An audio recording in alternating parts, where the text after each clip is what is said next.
all of you. Thank you so much for joining us. Atulji, you're back. You're available. Yes, ma'am. Please, I just wanted to do the welcome note and then, Yes, request you to continue.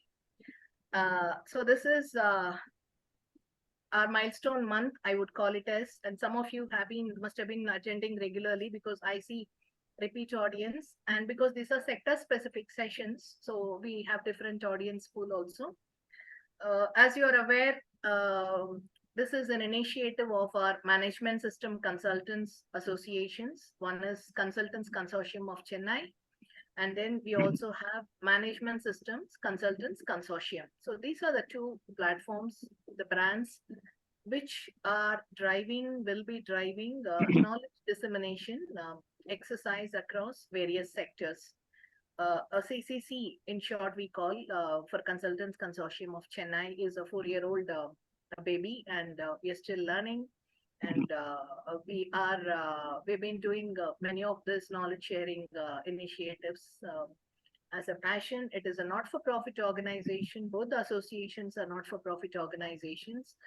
All of us are consultants, like-minded knowledge teams. We are passionate about imparting the latest information updates in the space of regulations, standards, and certifications. These are all technical standards, technical regulations, and certifications related to this. So this is world of conformity assessment, quality assurance, safety practices, and all that. Management systems are multiple for businesses, and still even now the quality management systems across various domains are very, very popular.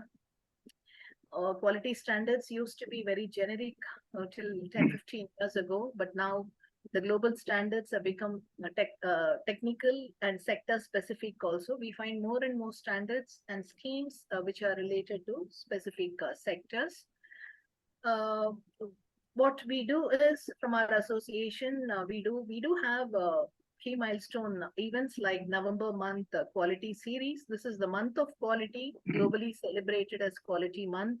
So whole of this month, we have scheduled 9 sessions for various sectors on various topics. This is the 8th session today. This is a dedicated session for educational services. And the next session, the final one, will be another hot topic today is ESG, which is a compliance requirement, again, globally.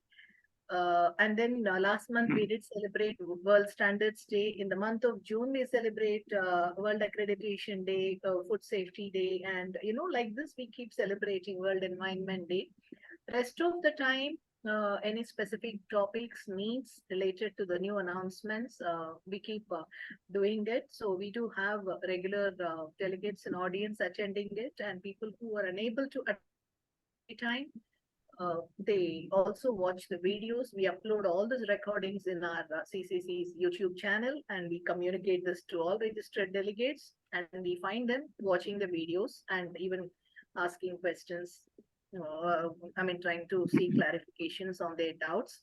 So we request you to continue with your patronage, keep joining us regularly for all the sessions. Today's conversation, we are trying to address the educational sector related specific regulations and which have come up for the HEIs, higher educational institutions in the country.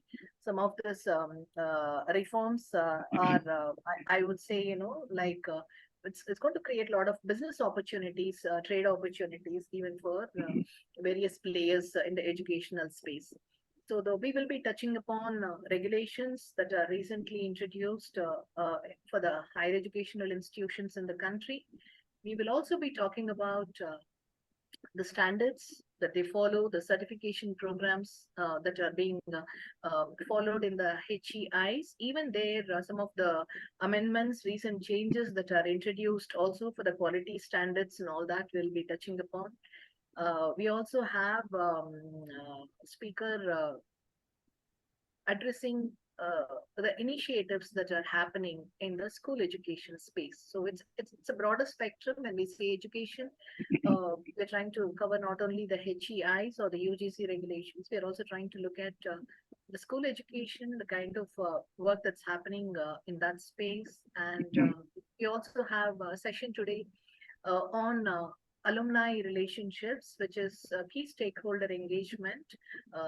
That is actually happening in a very I would say focused. These are all some of the focused initiatives that I'm watching myself in the HEI space, where we even find many private universities and private educational institutions are creating alumni chapters across the globe, reaching out to their alumni, creating a huge kind of a connect between the current students and their alumni. And alumni is really playing a very good role. So we have invited a speaker to touch upon that and talk about what's happening. With this note, I just wanted to welcome you all once again for joining us, and then let's initiate the conversations, dialogues, and we will start with our speaker sessions. Atulji, you want me to share the PPT? You're muted, please. Yes, ma'am. Do you want me to share? One second. Yeah, please share the PPT. I'll share it so that you can.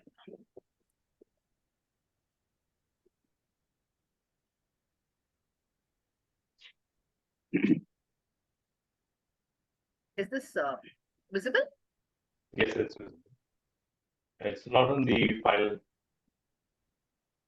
I believe it's gone.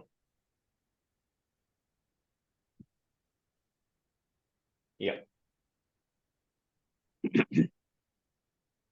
We have with us Dr. S. Muthan, who is the Professor Emeritus from Center of Medical Electronics at my university.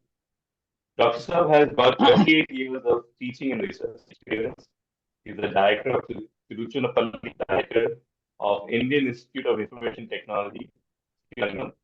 He's also the dean of Marthansan Institute of Technology, Tiruchirappalli. He's the chairman of ND Working Committee.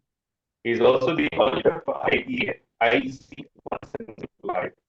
He's an established NAB accredited medical device testing for calibration lab at Anna University. He's also the coordinator, National Hub for Healthcare Instrumentation and Development. He's also the coordinator for University with Potential for Excellence in Biomedical Engineering and Instrumentation. Dr. S. Muthan has executed research projects worth 30 crores, and he has over 100 plus publications, and he has been invited to lectures of more than 100. Dr. S. Muthan, it's a pleasure to see you and to have you on board with us. I would be delighted to hear your views about the foreign education policy that we have for the new UGC regulations which are coming up. Dr. Over to you. Thank you, sir. Thank you. Dear Amma Venugopal Madam and other honorable members, Madam, can I use the screen? Can I take it? Yes, you can share it. You can share it, sir. Yeah.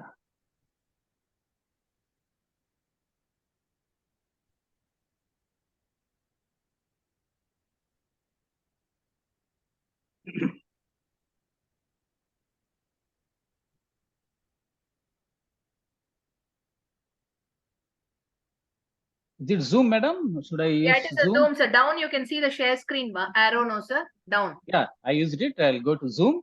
Yeah.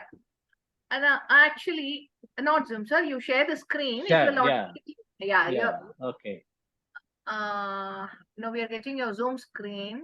Yeah. Your presentation, sir. Is it now seen? No, sir. We are only getting your Zoom screen, actually.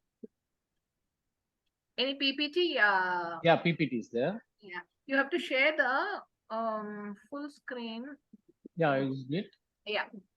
No. Yeah, actually, this is not the one, sir. I'll use it. Share screen. Share screen. And the PPT, you actually keep it open on your screen, sir. Okay. First, you open the PPT on your screen.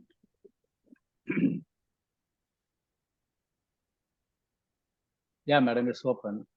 Open. Now you can share the screen. You come to the Zoom and then share screen option.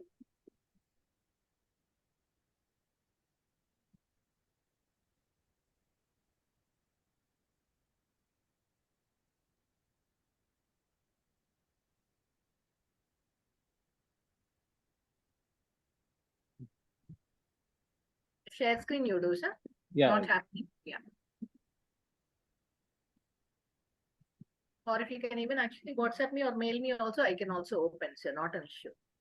I'll send to your email, madam. Mail, is it? Yeah, I'll send to you. I'll just do it. So that Yeah. I can open it from here. Yeah, sir. that's better. No, I'll do it.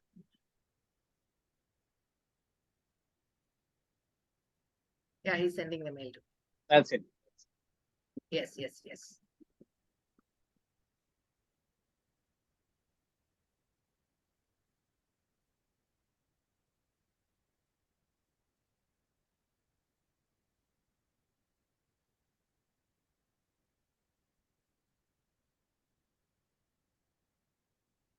Just checking 2 minutes. Not yet Yeah, received. madam.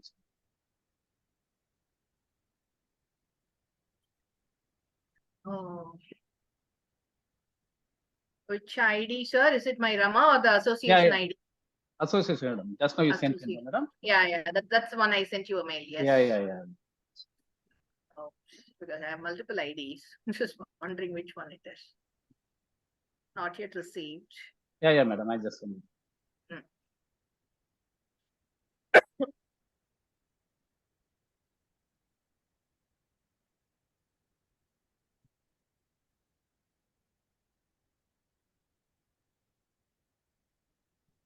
Not received, sir. No, I'm sending it, madam. Right. Okay. Sir. It's only loading now.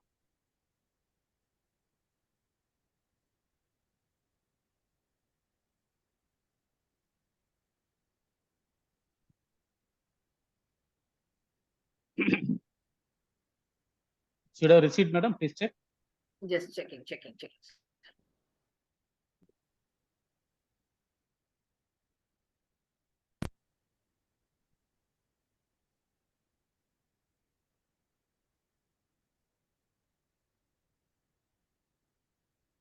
Not yet, sir.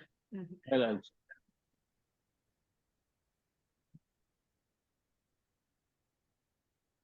Not yet received. Received? No, not yet, sir. Not yet. 1 minute. No, it has gone to. No, this is not ID. No, this is a different one. Not received, actually, sir. This, I think I'm getting something. Just give me 2 minutes.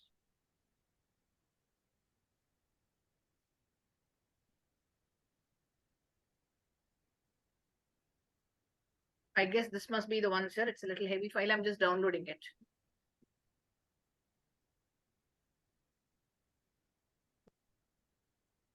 I request you all to give us 2 minutes. I'll share the screen.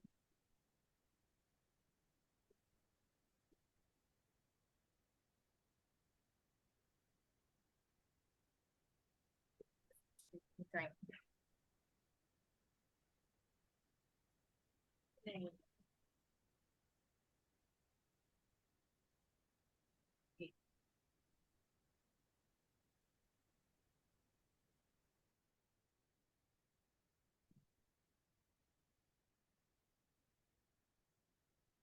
Madam, did you receive? Did you receive, madam? I'm actually, something is getting downloaded, sir. It's a heavy file. Yeah. That is why it's getting downloaded. I don't know why it is.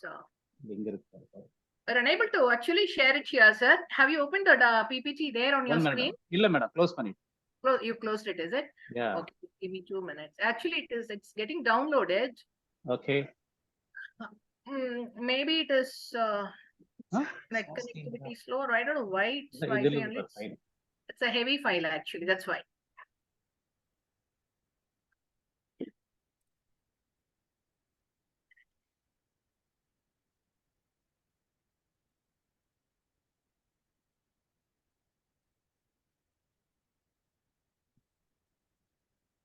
The screen visible? Hello? Yeah. Yes, sir. Actually, Yes, it's visible. Full screen. Yeah, I'll Please. use it, but is the screen visible now? Yeah, it is visible, Yes. sir. Full screen mode. Yes, we can start. Mine is still getting downloaded. I don't know why. Madam. Share. Okay, sir. If you can click on the full screen. Yeah, Yeah. perfect, sir. Perfect. Please Okay. continue. Thank you. Thank you. Okay. Anyhow, Good evening to every one of you.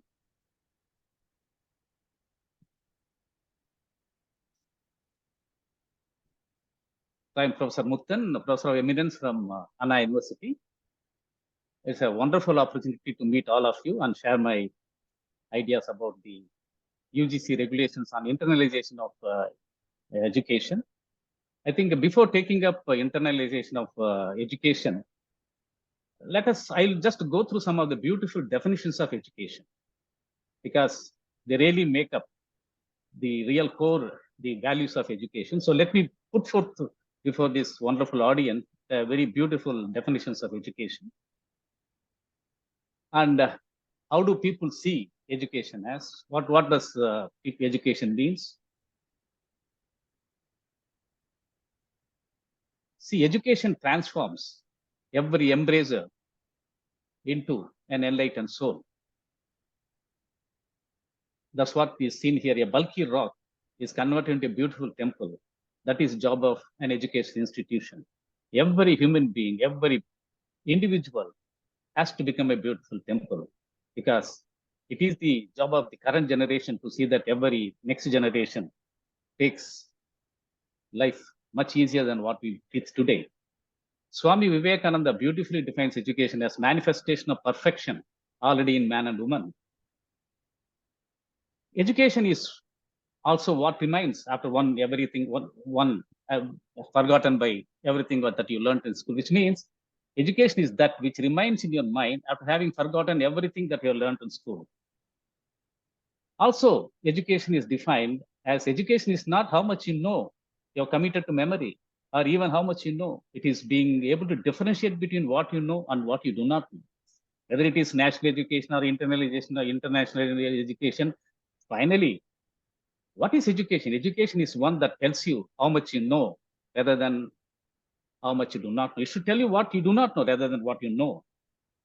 And beautifully, Avayar puts it wonderfully, which means what we know is just a handful of sand, and what we do not know is as much as universe.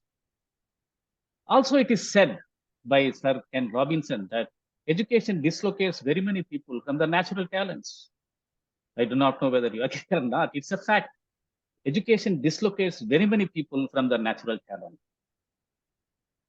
Education is not just making people literate, but all about making them critical thinkers and critical doers. Education has been in the world ever since the term education was coined, and excellence was never in question right from Vedic era to Sangam era, and every civilization and every land has its own share of excellence. Nobody can take pride in that that their particular civilization is responsible for propagation of education. Again, when you talk about NAC, NBA, there is a term called outcome-based education. So outcome-based education is mainly focused on 4 important criteria, namely the knowledge, the skill, both technical and non-technical, attitude and behavior. All the graduate attributes what the NBA really stands for is finally boils down to only 4 important characteristics of every human being, which is knowledge, skill, attitude, and behavior.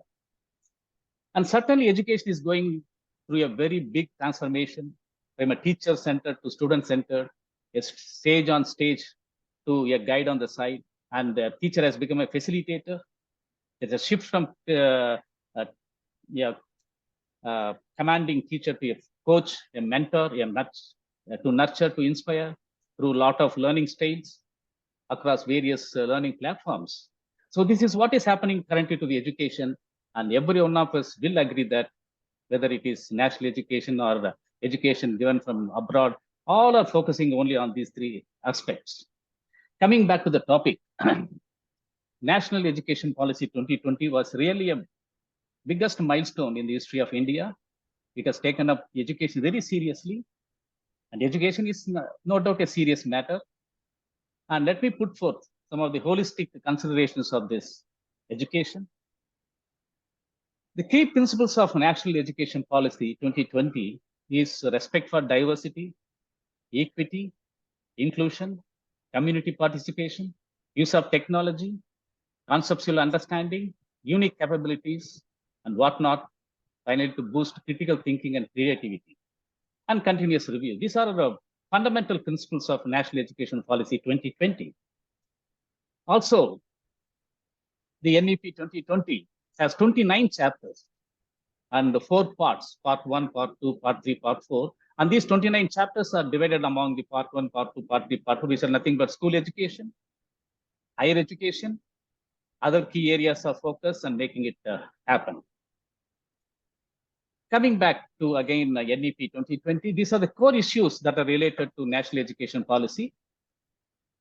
And chapters 9 to 19, now 11 chapters are focusing on higher education. And here, let me tell you that the chapter 12, optimal learning and environment and support for students, really takes about internalization of education. That's what is the topic of interest today. So higher education chapters from 9 to 19, that is chapter 9 talks about quality universities and colleges. 19 talks about effective governance and leadership. And across these 11 chapters, today, the topic of interest as given by Rama Madam is to talk about internalization of education, which is falling under chapter 12 of NEP, optimal learning environment and support to students. And coming here back to the chapter 12, optimal learning and environment and support for students, internalization of education comes in section 12.7 and 12.8 for your kind information. So when you refer NEP, there are 29 chapters. You please take up chapter 12, and higher education is from 9 to 19. In chapter 12, section 12.7, 12.8 talks about the entry of the international universities into India. So it's both way, that is high performing Indian universities can start their campuses abroad, and an excellent reputed university from abroad can come to India, which will obviously aid research collaboration and etc.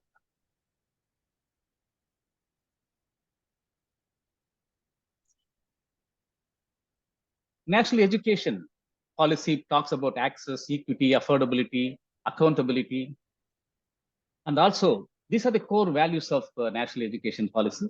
And you have NEP extensively talking about internalization at home.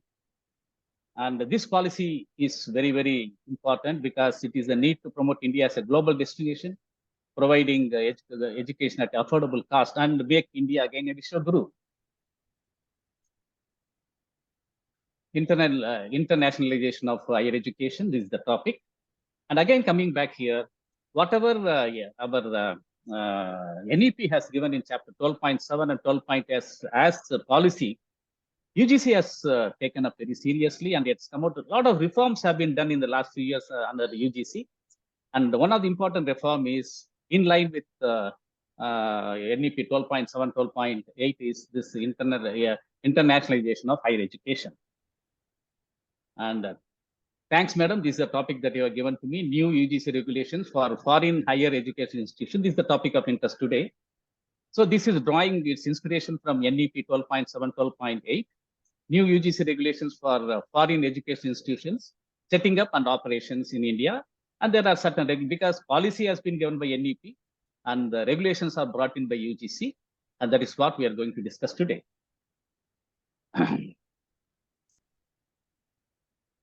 I hope all of you will agree with me that India has 26 crore students from school education. 26 crore.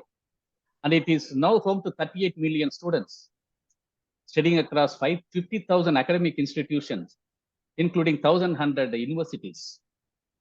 India has no doubt improved its position in the last decade in the world rankings, and presently the second most represented country in Asia in the QS World Ranking System 2023. And we also know that an increasing number of Indian students seek education opportunities abroad, emphasizing the need and importance for internationalization of efforts at home. And it is no doubt that every year for the last 3 decades, not today, for the last 3 decades, we have been seeing many hundreds of students moving from India to better pastures at international schools and colleges. So last year, if you take the statistics, around 750,000 students have traveled abroad for just education. And this is the crux of the discussion. And for your kind information, University Grants Commission has given 3 important notifications. Most important notification in connection with the internationalization of education. As you can see that this is the 2nd May 2022, what is on the screen, which is the second in line. But this is this particular notification is for creating promotion and the maintenance of standards, collaboration between Indian and foreign education institutions. This is what is the beginning.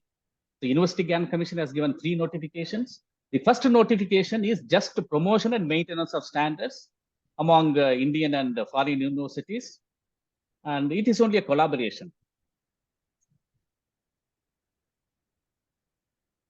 And this particular University Grants Commission notification, the second one, which is in the year 2020, the earlier is in the year 2021, this is in the 2022.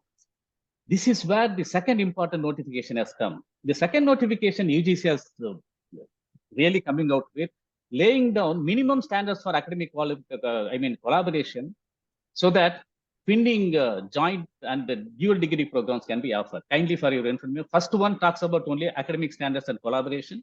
No joint degrees or dual degrees are being offered. Whereas the second notification, which has come on 2nd May 2022, really talks about the minimum standards for academic collaboration and Indian universities with the foreign universities, mainly to offer twinning programs, joint degree programs, and dual degree programs.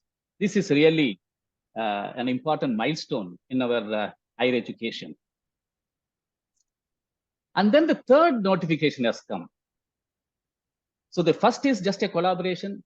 Second one is offering joint degrees, whereas the third one is the most important thing, which forms the basis for today's discussion, namely internationalization of education. This notification coming on 7th November 2023 gives guidelines on internationalization of higher education, setting up of Office for International Affairs and Alumni and Connect Universities. Fundamental advantage of this notification on 7th November 2023 is allowing the entry of higher ranked foreign universities into India. So this has provided an international dimension to all of us, and an international degree can be got by our students at an affordable cost. Therefore, I repeat for your convenience, there are 3 important notifications. First one talks about promotion and maintenance of standards between academic institutions of an Indian origin and foreign origin. That is a Gazette notification on 11/7/2020. The second one is a University Grants Commission notification coming on 2nd May 2022, which talks about laying down minimum standards for getting twinning, joint degree, and dual degree programs. The third one talks about internationalization of education.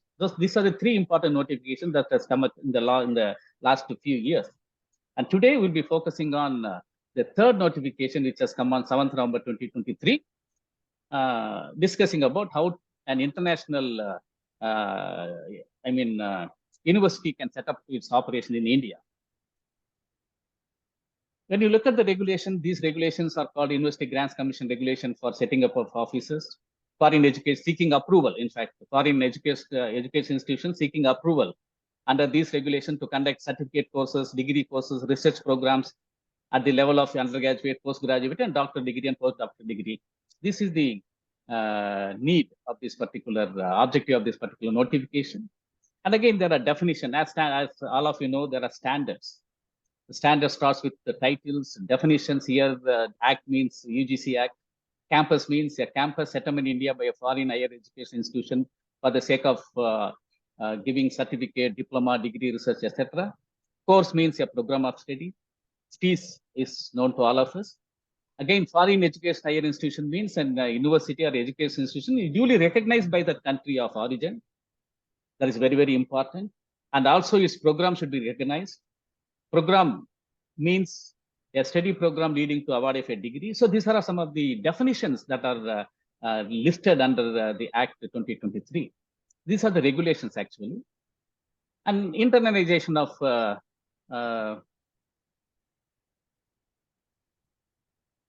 internationalization in higher education offers a myriad of benefits.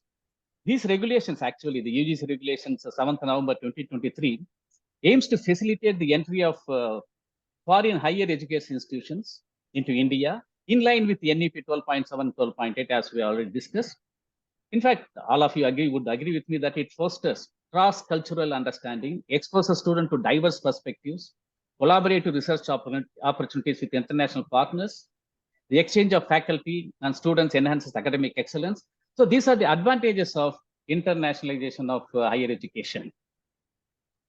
Again, for your kind information, important, the outcome of foreign higher education institutes of foreign origin setting up campuses in India is that naturally we will get the international practices, talent, research opportunities, education process outsourcing, including research, patenting, academic and non-academic, will create opportunities for Indian faculty members and researchers. Naturally, it will reduce the cost of education for Indian students going abroad. Just now we have seen 7.5 lakh students are moving.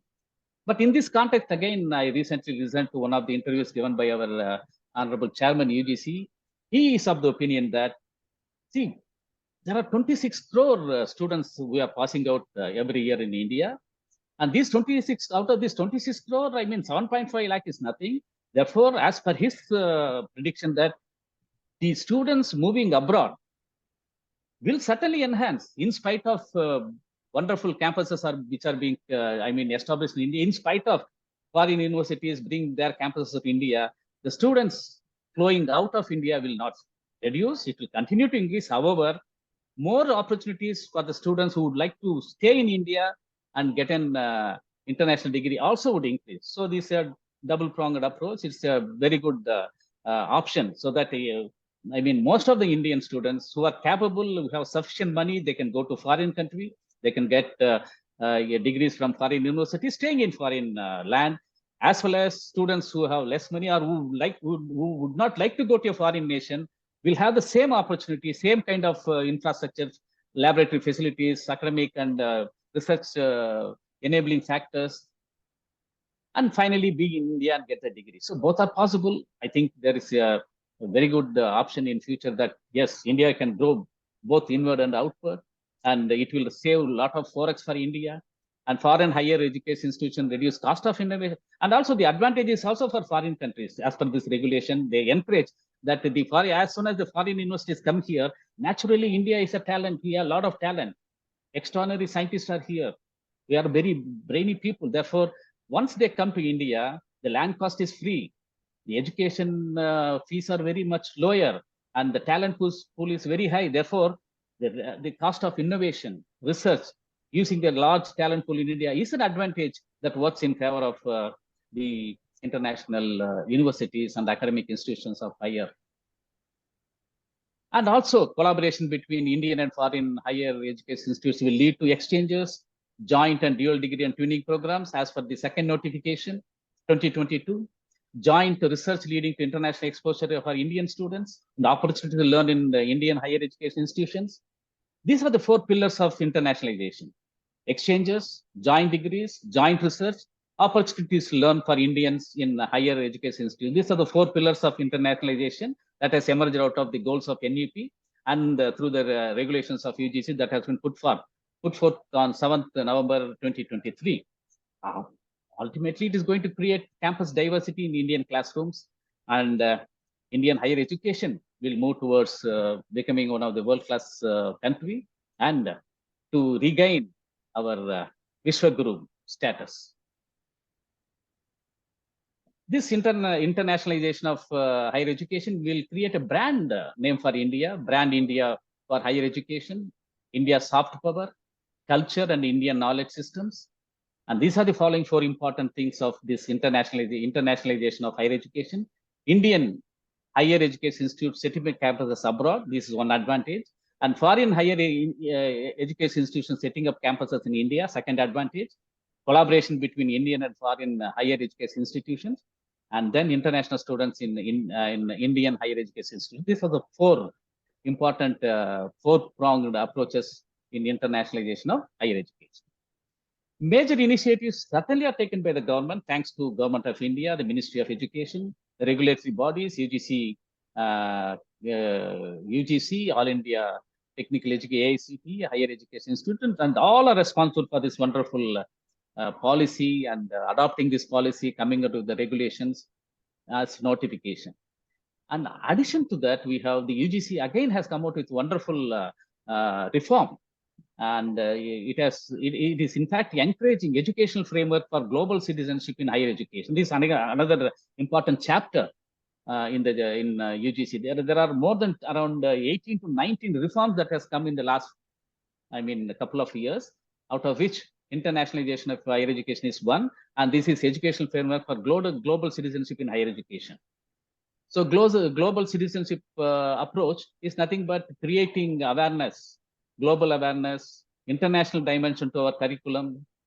Internationalization is not an end by itself, and it's a driver of qualitative change in higher education. So this internationalization of education really brings all our Indians a concept of global citizenship in their outlook. And I don't agree that Indians are learning the global citizenship today. We Indians, right through ages, we have been talking about Vasudhaiva Kutumbakam. So the word global citizenship is not new to us. It has been in our blood. It has been in our culture. And we represent Vasudhaiva Kutumbakam.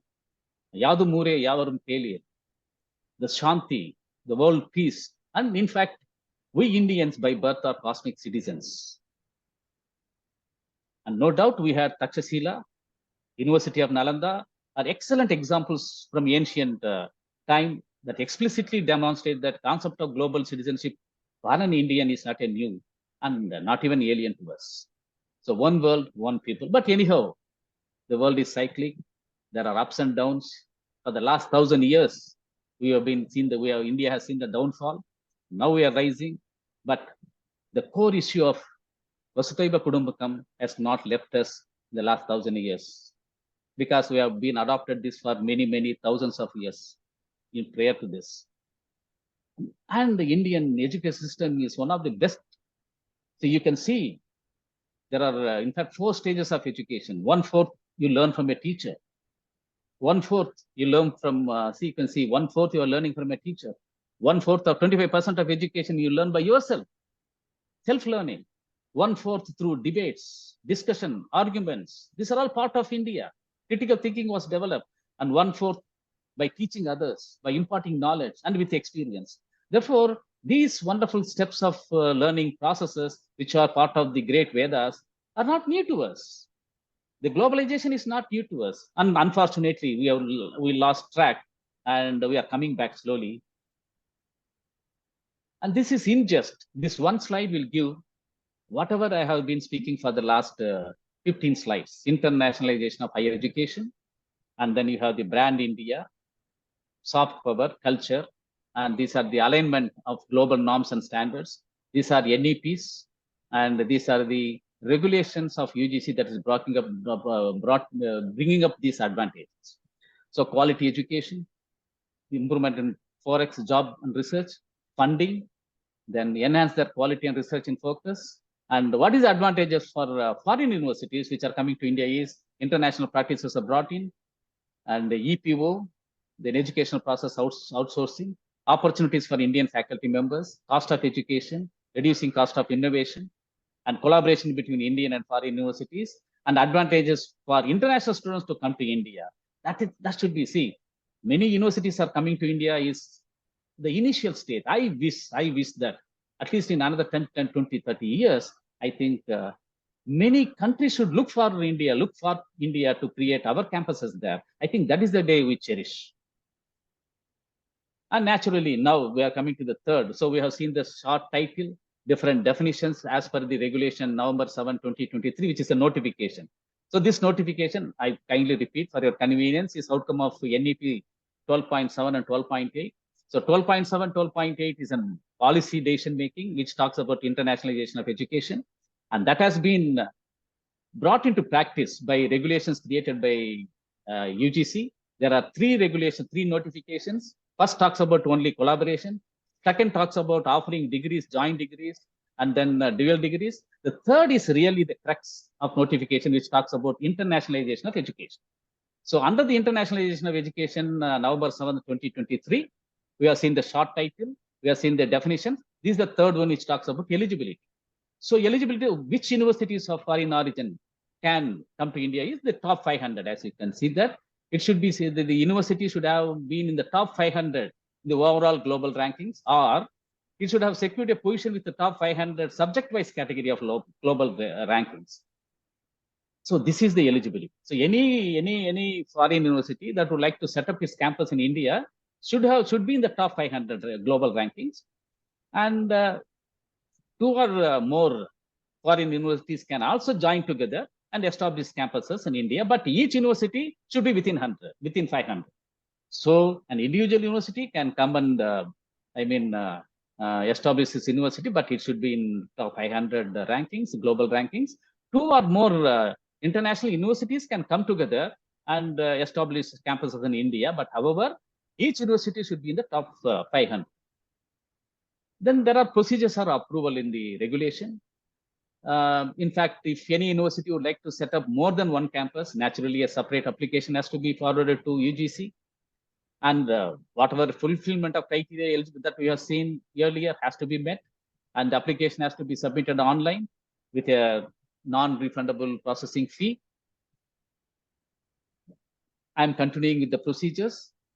The foreign educational institutions shall upload the following documents. So any foreign university or education institution would like to start a campus here has to really upload all these documents for successful approval, permission by the governing body or board of that particular institution, information on the proposed location, infrastructure facilities, fee structure, academic programs, everything has to be, curricula, availability of faculty has to be placed on the website, and undertaking to the effect that the quality education will be imparted, and whatever education they are imparting will be in the same quality as has been imparted in the country of origin, and shall enjoy the same recognition and status that shall be recognized in the country of origin. There should be absolutely no compromise in the quality, and the latest accreditation or quality assurance report from the recognized body. All these documents has to be submitted.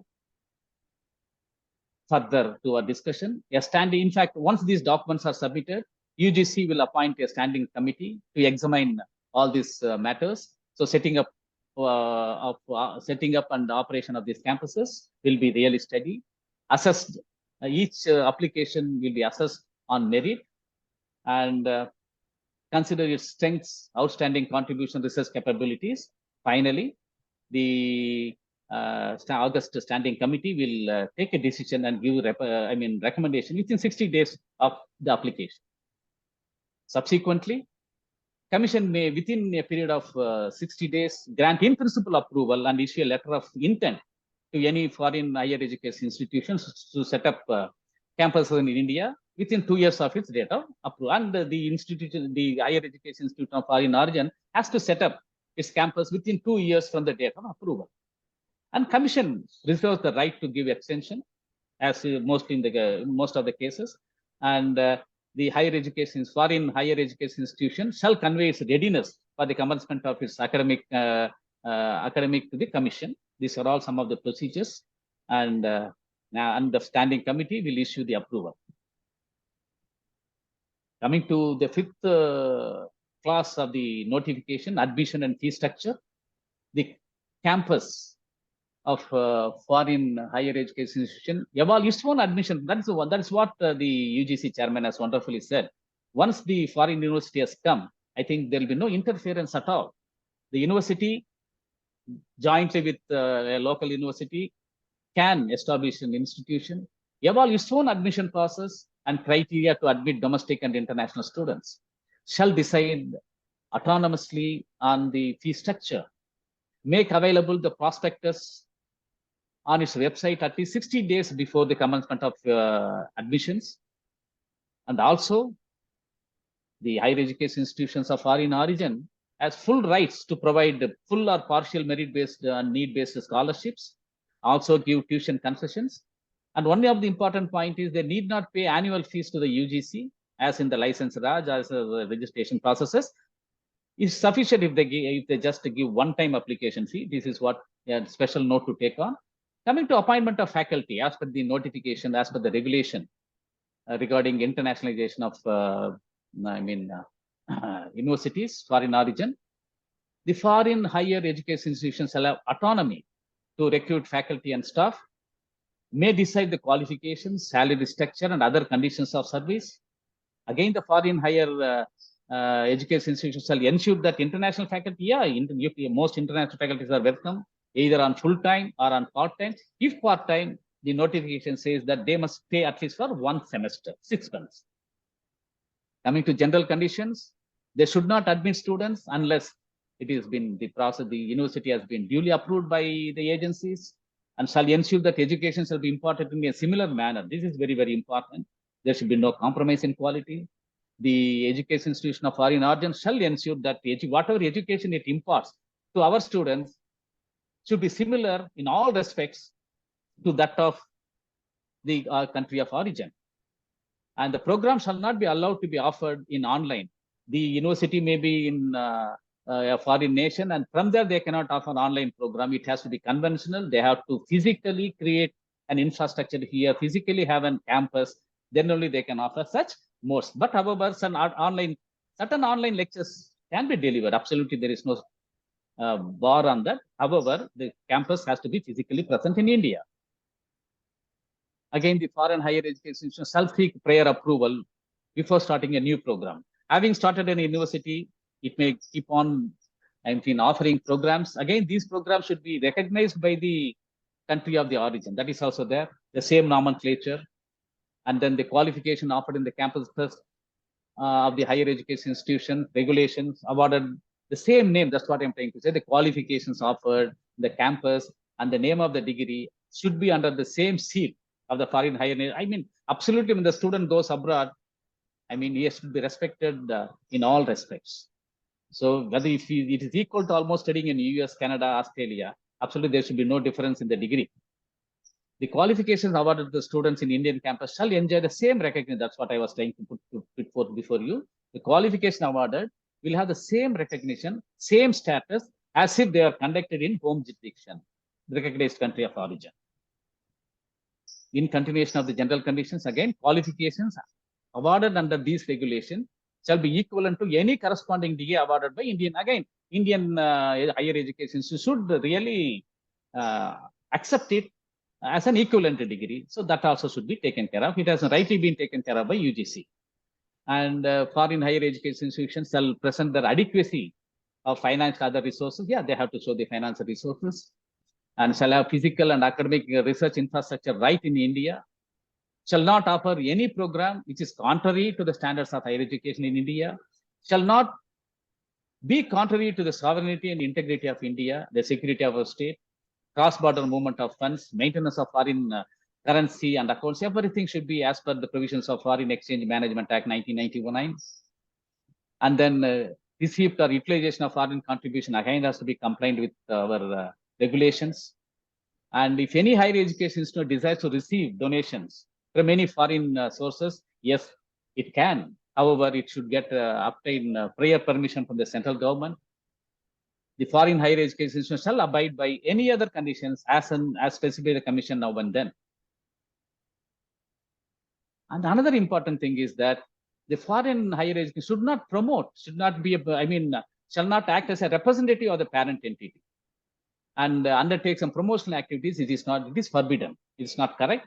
So their job is to really teach and give degrees in India, not to promote their schemes, etc., etc. The foreign higher education institution may enter into a joint venture. Yeah, that's what I was trying to tell you, that any foreign institution established in India can enter into a joint venture with the Indian higher education institution, an Indian company. However, the very important is people will start misusing it. Otherwise, rightly said that the foreign institution can have an joint venture with Indian institution, but they should have their own independent campus physically available, academic programs, research programs, facilities offered in India. Just they cannot use the facility of an Indian university. So first they have to get established. They should have a physical infrastructure. They should have a program. They should have their own academic council. They should offer programs, and then they can have a joint venture with universities or higher education institutions of Indian origin. Again, the foreign education institutions shall undergo a quality assurance audit, submit to the commission. Annual report should be submitted, and reports should be made available on the website, as is the usual case with our Indian universities, and shall submit an audit report annually to the commission. These are all some of the important criterion. There are, I'm thinking right from one, this is the 8th criteria, 8th class under the Notification Act. The 9th is safeguarding the interests of the students. So the foreign higher education, see, they can come, start, and suddenly they can leave. So that should not be the case. So whenever they should not discontinue, they shall not discontinue any course or program or close the campus without prior approval of the commission. However, in case of a course or program disruption or continuation, it is the responsibility of the parent entity that the student has to be given opportunity elsewhere and he has to complete the course. So it becomes a responsibility of the foreign education higher institute. Again, shall have a mechanism to address the grievances of our students. And the UGC should have power to visit. Our regulators should have the power to visit the campuses of the foreign universities established campus. And certain things are prohibited under this notification, like no foreign higher education institution shall set up, operate camp without prior approval of the commission. They just cannot come and open their counter. Then no foreign higher education institution shall offer any program in India without prior approval of the commission. And the commission shall cancel. In fact, there are also situations they can come and open and establish in foreign universities, but they may not meet the conditions that have really been mandated. So commission will have right to cancel or suspend or withdraw approval in case that the foreign higher education fails to adhere to or has violated these regulations that we have seen now till 8 or 9 regulations. It fails to abide by the undertaking that it has given. It engages in the operation other than that is permitted, and some adverse finding, misappropriation, suppression of facts. And when, some differences exist, naturally, it will be resolved by India, and in India, and India will have the exclusive jurisdiction. And interpretation is finally ours. If any question arises, commission will decide. Commission will have the power to clarify. And in case of any dispute concerning interpretation, it will be referred to the government of India, which is central government. And finally, we are moving towards foreign universities in our backyard, internationalization at home. And the transnational education will be the order of the day, order of the future. So transnational education collaborations have the potential to generate substantial impact on our local community and benefits of an international recognized qualification, more affordable. So these are the advantages. Therefore, slowly and rightly and strongly, India is moving towards transnational education. My final slide. All our collective responsibility is to commit to fostering an environment conducive to internationalization and changing this persistent narrative that one need not go overseas to access quality of education. So our objective should be anybody who is in India should have access to any quality, any degree of foreign origin by facilitating international universities to establish their campuses in India. Therefore, none of us should have any grouse that I don't have money or for whatever reason I'm unable to go to a foreign country. So it is the role of NEP, it is the role of UGC, it is the role of every one of us to collectively understand that, accept the narrative that we can still be in India and get an international degree. So imagination is more important than knowledge, as per Albert Einstein. So we should be like a child in our thoughts. It is not the answer that enlightens, but it's the question. Intellectual creates a lot of questions and no answers. So in my class, I used to tell to my students that, my dear students, ask me thousands of questions, but don't expect answers. So kindly go to library. Questions. Thank you. A very delightful session, Dr. Muthan. Thank you very much for this, enlightening us about the three basic regulations that happened now. Yes, sir. Notifications. The notification that has happened. Yeah. So very true, very true. Let's get into the next speaker who would be coming us, and we will take up the questions as we go along, and we can have it up the sessions, and we have the other sessions also in place. Yeah. Thank you, sir. Ma'am, can we have a look at the other speaker in case we are online? You're muted, ma'am. Sorry. I'm just sharing. Wonderful session, Muthan sir. Thoroughly enjoyed. Yeah. Thank you, madam. Just give me 1 sec, please. I'm just sharing.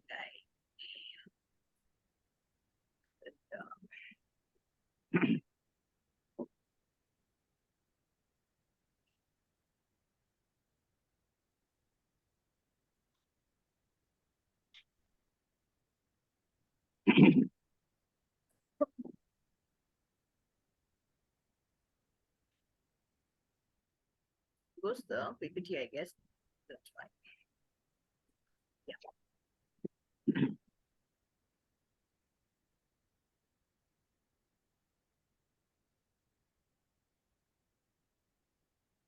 Yes. Yeah, apologies for that. Yes.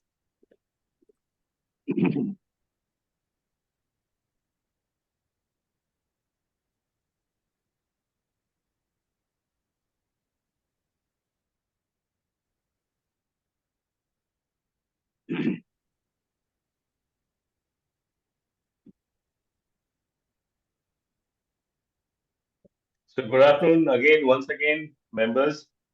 We have with our second speaker, Dr. Madhukar, who is also the former advisor of the NAEC and also a member of the assessment committee for the Yoga Certification Board.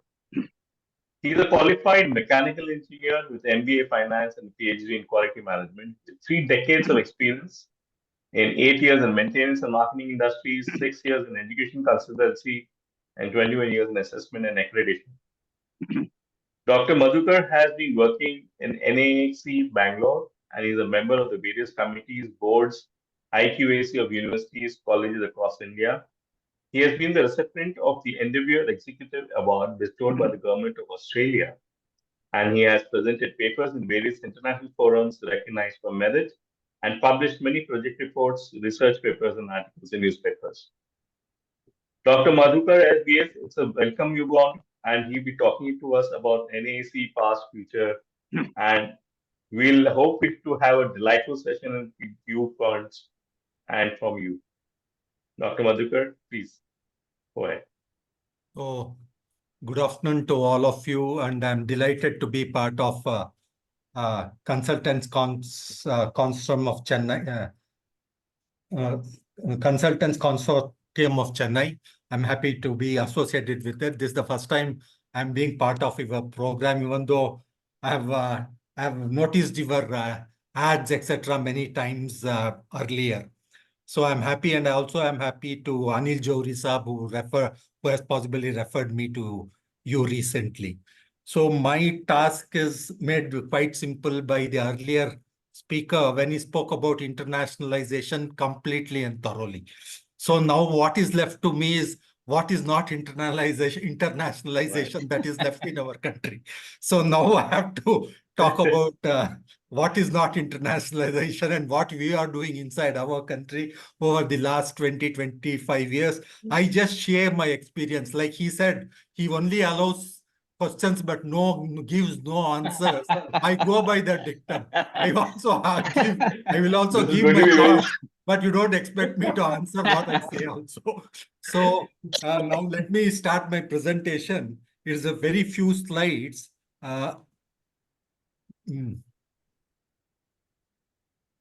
Is it visible? Yes, sir.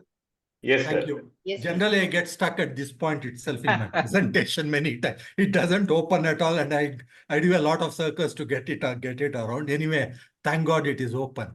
Yeah. So, see, the topic here I've chosen is quite a topic, at least that's given by the organizers, is very vast. I don't know, you talked about regulation, quality standards, certifications on assurance.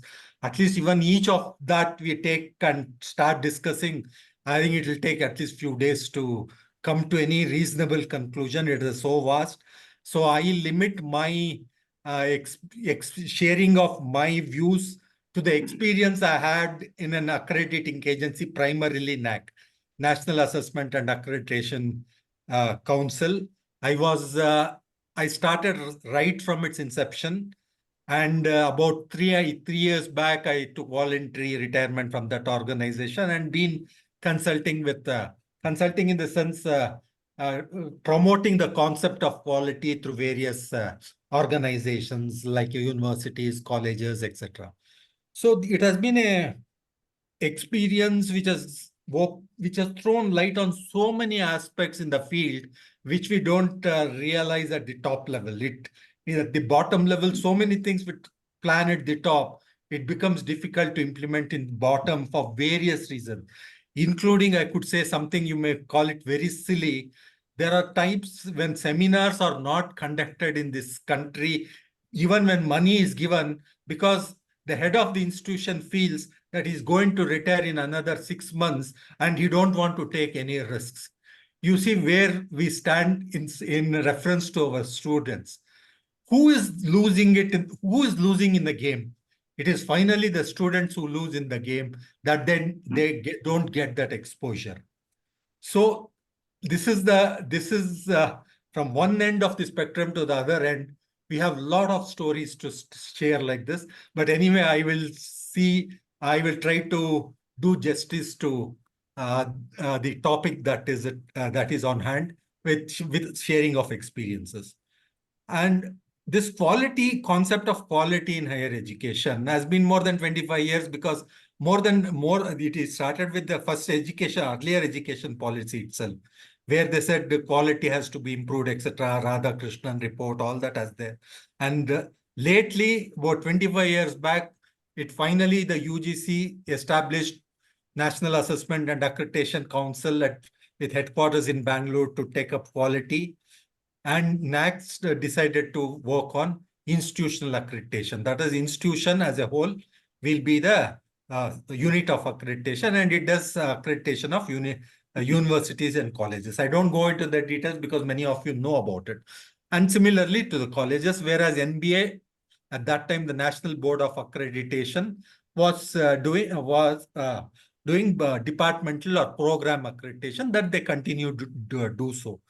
In spite of about our 25 years of existence, and in the country now more than 1,000 universities and 40,000 colleges, it is just about 16 to 20% of institutions that has gone through the quality accreditation process, even for one single time. So that is the gap we are looking at. They have not even gone through the accreditation process even for a single time. So we have such a large number of institutions which has not gone in for accreditation. That is one part of the story. Now let me go into this.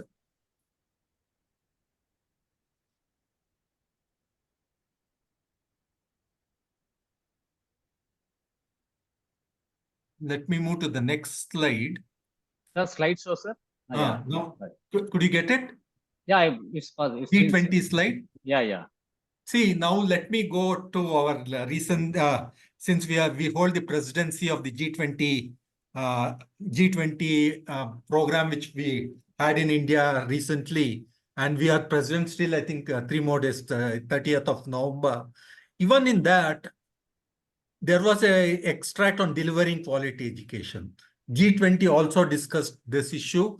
2 points I have taken out of their delivering quality education extract, which says, reiterate our commitment to harness digital technologies to overcome the digital divides of all learners. A very important concept which needs lot of players to come into it. It is not just giving a digital, you get a connectivity. There are something lot more than that, than getting a digital connectivity. Then reaffirm our commitment to promote open, equitable, secure, scientific, collaborative, and encourage mobility of students, etc. It's quite a big sentence, so I don't want to dwell into the sentence. It means lot needs to be done in all the areas, in collaboration, in encourage mobility, students, scholars, research, scientists, etc., etc. Even if international universities come into India, what will be the collaboration? What will be the what is the mobility of students between an Indian university and an international university? There are so many questions which needs to evolve. So this is now, I say, we are in an evolving phase, continuously evolving, because things are changing so rapidly now. And next part is even United Nations 2030 agenda, which we all discuss very often. And I was told in recent that only about 13% of this United Nations agenda has been completed. That is, we are almost midway to 2030, and we are still around only about 13% of the agenda has been covered, completed. That's what the understanding is. That could be on the whole. There is no 17 of the 17 goals, there is no goal that a university or a college is not connected to. There is not one goal which we can say a university or an educational institution is not connected. You are connected to all these goals. But let me just highlight quality education, gender equality, industry innovation and infrastructure, and reduced inequality. This is the 4 I highlighted. And peace, justice, and strong institutions are also important to us. When I mean strong institutions, it need not be judiciary alone. We need strong institutions at all levels. Even in university, it's Senate, as a syndicate, all needs to be very strong institutions. It is very common for us to hear during the vice chancellorship of one, the university grew, and the next man who succeeded him brought it down. This I hear it very commonly. This is a very sad situation for all of us. You cannot have a cyclic growth. It comes up and comes down because the leadership changes. It's a very pathetic or bad situation in our system, and which we often hear. And so one issue which need to be flagged in our higher education, whether it's regulation, it is quality standards, is about the crisis of leadership we face in higher education. There's a crisis of leadership we face in the system.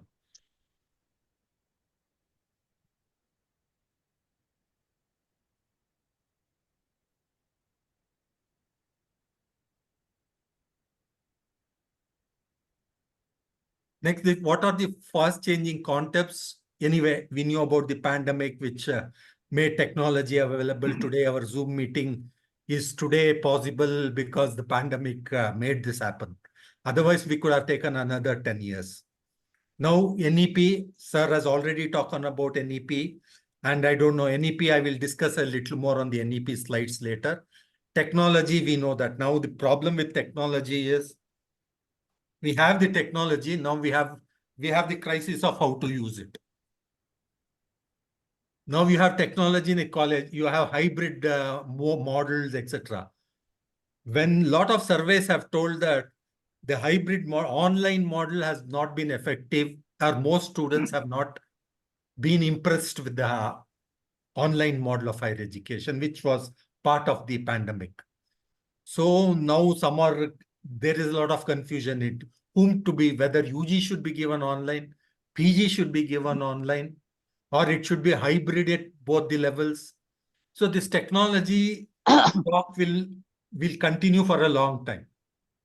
What is the best way to use technology?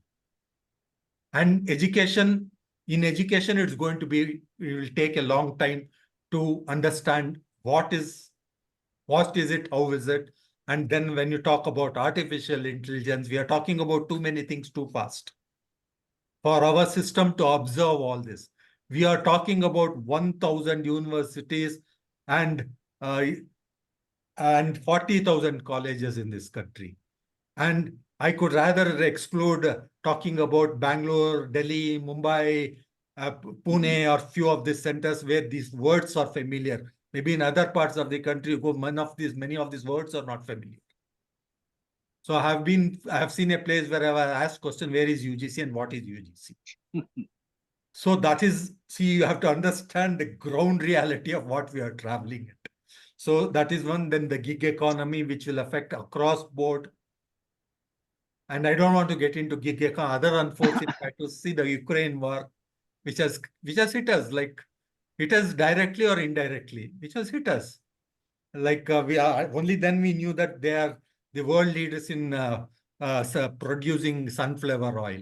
Before that, many were not aware. Sunflower oil we thought is our local food, locally available, but that is what the truth is, and that was a misbalance in the oil market. So these are all the contexts which are changing around, and anticipated changes in the next 5 to 10 years. These are what they're talking about: flexible battery, wearable technology, wearable plant sensors, flexible neural electronics, generative artificial incidents, etc., etc. Maybe we need to go to chat GPT to find out what all this means in a big capsule, in a capsule. So all these are happening now. How fast as a higher education institutions we are going to adopt these things? What is the mechanism you are going to have? Can NEP do it? Can UGC do it? Who will do all this? Such rapid changes, whether it's rural, urban, who is going to adopt it into the system? We are basically a top-down driven system so far. For everything, we expect somebody to tell us to do. It is very common to understand why these results are poor. They say, sir, examination pattern changed. So the bug is somewhere else. It is not with us. Unless we change that attitude, there's no question of we going up and all that, whichever university comes into the system. Next, national education. Now we come to the most important thing that has happened. A very good thing has happened. See, it is now I'm only talking about the recommendations on the administrative side, because on the implementation side, we don't have any experience so far. Whatever experience is limited to 1 or 2 states, some partially in Karnataka, now they are turning it back, and partially in UP, partially in Gujarat. Some implementation is happening in some places, nothing, they are just opposing it, etc., etc. Now, Higher Education Commission of India has to come to place. Still not happened. Maybe it is expected, I was told, in the next parliament session. Under that, there will be 4 verticals: National Higher Education Regulatory Council, National Accreditation Council, Higher Education Grants Council, General Education Council, which is defined roles. These are all available on the net and we can go into it. Now, by the time all this gets implemented and gets absorbed in the education system, how does it happen? How will this implementation takes place in the ground? That is a challenge. I think all organizations like consultants or consortium, etc., have to really look at, really view this. Not only use, even other organizations at the government has to relook at it maybe every 2 years, 3 years, rather than waiting for 5 years, etc. It is the dynamics of change. I can see from my experience so far is going to be very, very, very difficult to handle this dynamic of change.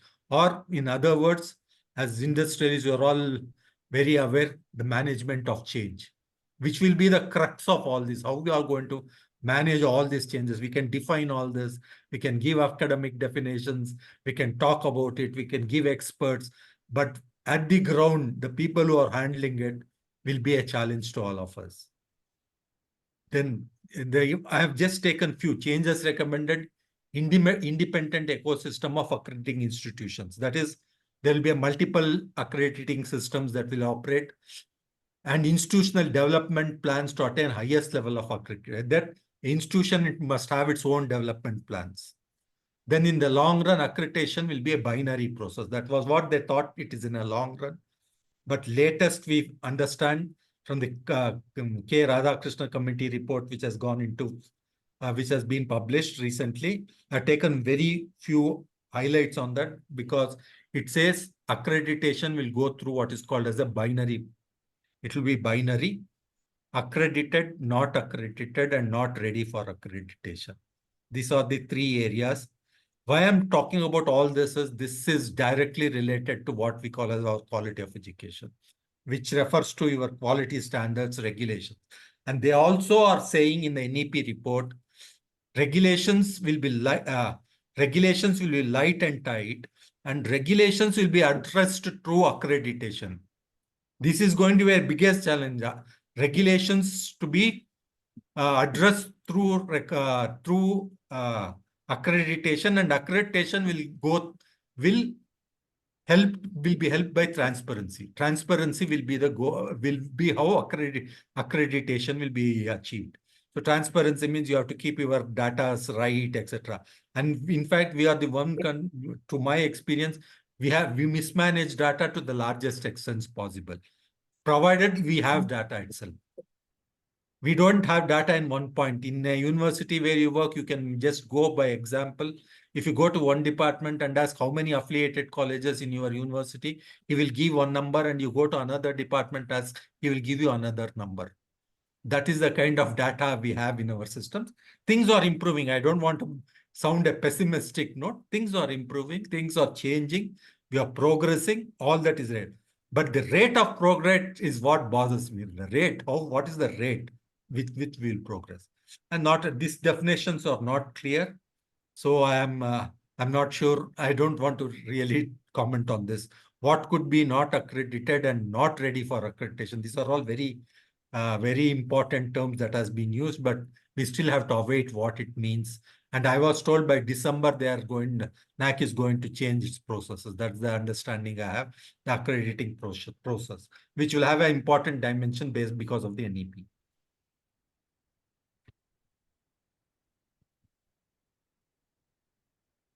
Now, assessment so far, I will just talk about assessment so far so that we'll understand what it is, what we are talking about for the future. It is looking at past and connecting it to the future.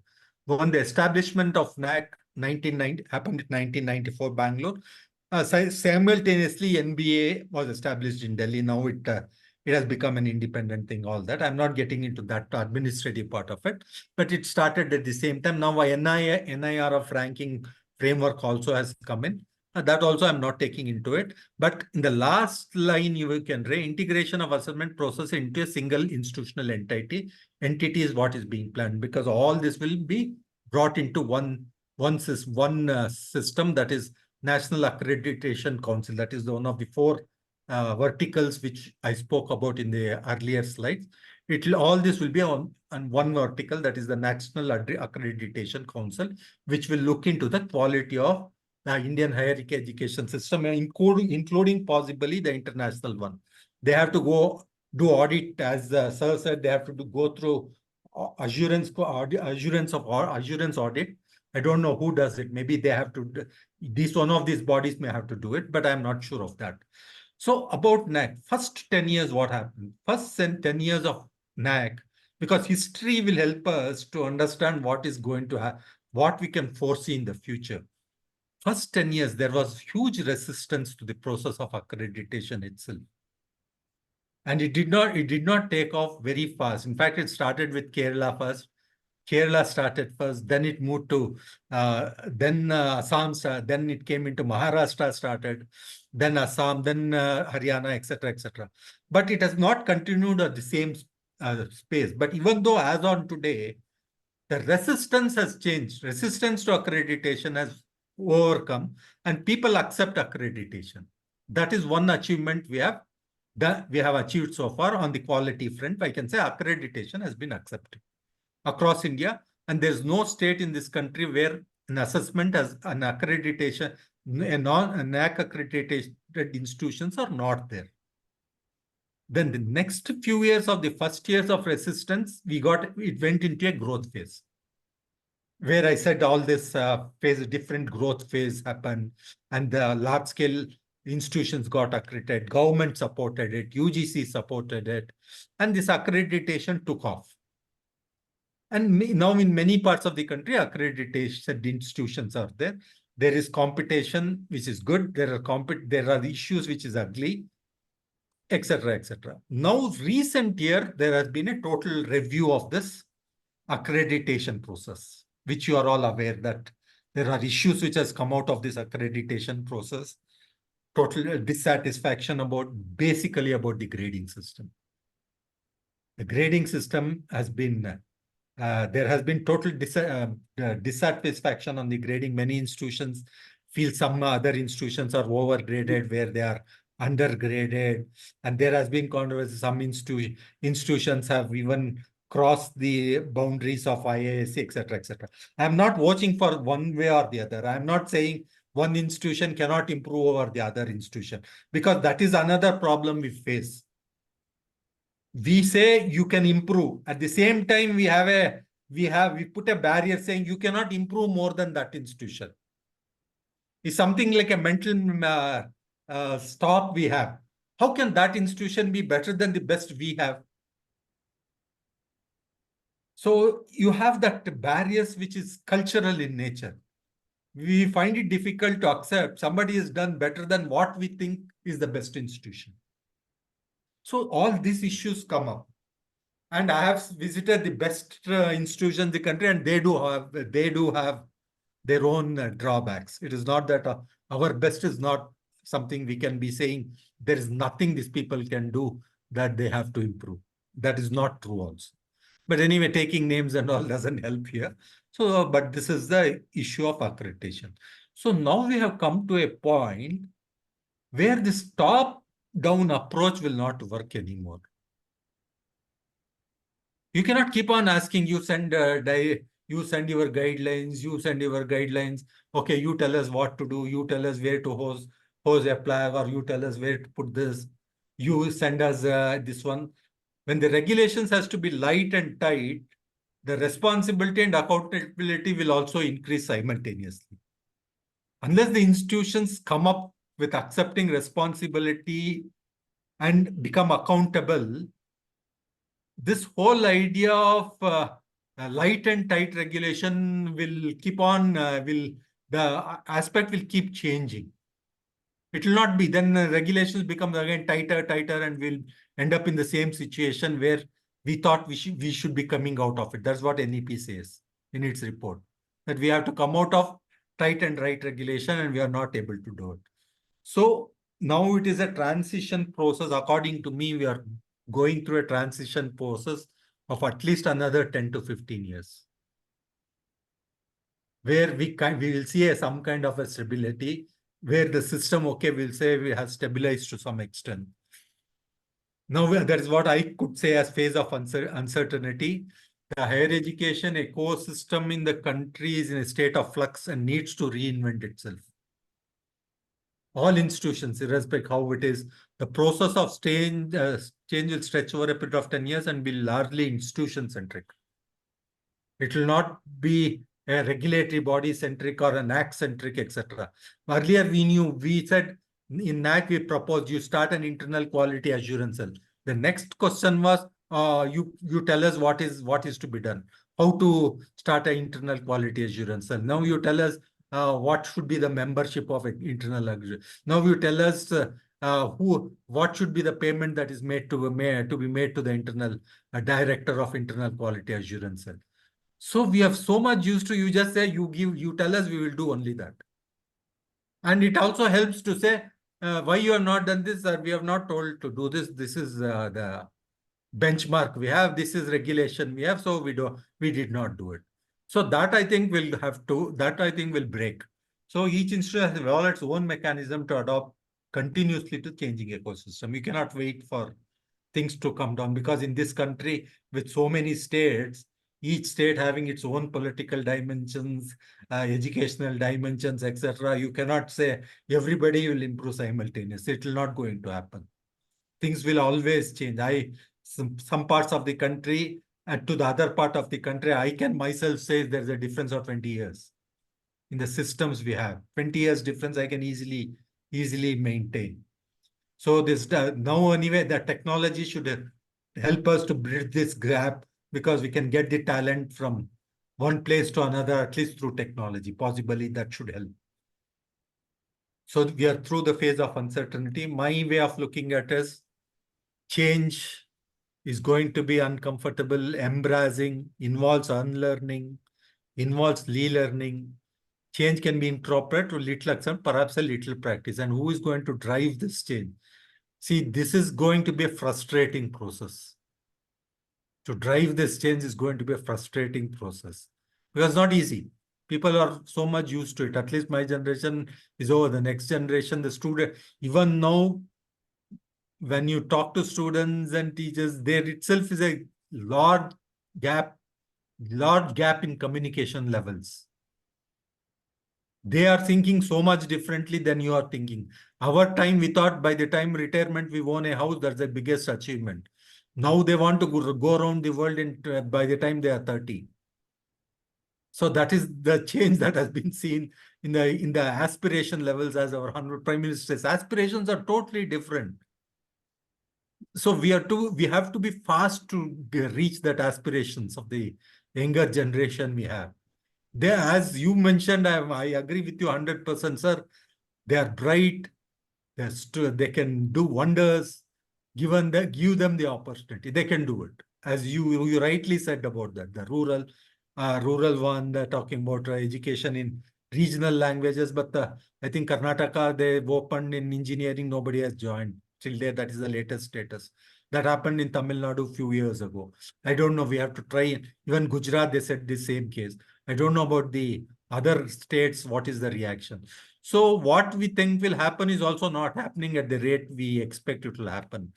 So that is another thing. So so I feel a change management through IQAC. IQAC is an internal quality assurance cell mechanism that every institution should have, is what NAC has proposed right from its inception. As far as the accreditation process was concerned, it moved up the value chain in the sense that we could at least do a lot of accreditations. It became a catchword in all the places in this country, and accreditation has its value. People recognize it. Apart from the negatives it carries, it recognize it, accept it. And there is no doubt this process has helped improve things. There is no doubt on that. That process is there. And change management and IQAC was the internal quality assurance mechanism that each institution has to create within itself. I think now it is time. I feel we should try to project this aspect of internal quality assurance cell, which has to debate its own internal capacities, etc., and come out with its own solutions. As NEP says, you will be whether you will be a research-driven university or you will be a teaching-driven university, and all colleges is going to become autonomous. And in fact, these internal mechanism should really be a platform. I am not taking it should be a parallel power center. That we should be very careful that these are not parallel power centers, but these are platforms which should work to initiate change management in the institution and all other support system. Now there are many people who say, okay, I will help you to get an A grade, and all this will not work, because when it becomes binary, you may not even need this. We have to now talk about quality is more about quality than about an accreditation. Your quality is high, accreditation will follow. You get a better accreditation, your quality is poor, you will not be able to make a dent. So this aspect has to be really brought into the system. Vast country, lot of challenges. And I think it is responsibility of not only the education institutions, even outside the education institutions, to drive this change, like your consortium, etc., etc. I don't know fully what the role you play, etc. But I think you have to work on it. IQAC, I'm not going into what an IQAC should do, etc. But it's a body which should drive internal change. I will stop with saying that. So, and how to go about and all that, you can have your more seminars on that, but that it itself is a topic, but it has also not taken off well in the country. This concept of internal quality assurance cell has also not taken off well in the country. Everybody thinks something from outside can change it, but that is also not happening. So additional roles are there. And one of the important issues I feel of all our universities, one if you say one big issue, if I can talk about, is our time management are very poor.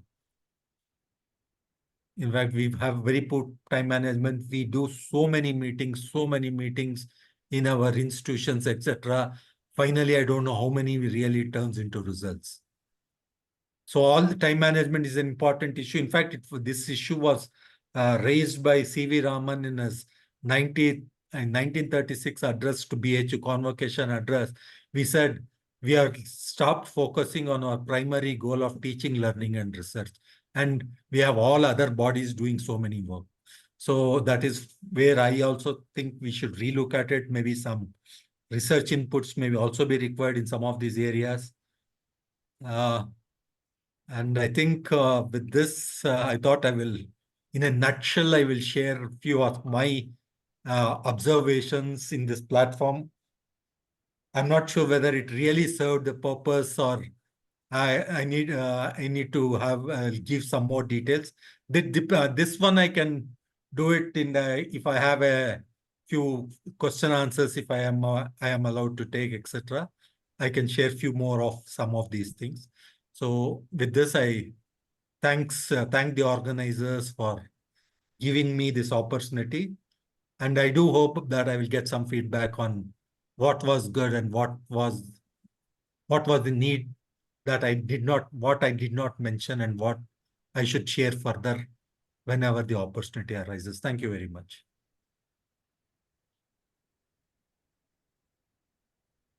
Thank you. Thank you, Mr. Madhukar. That was actually an insightful presentation.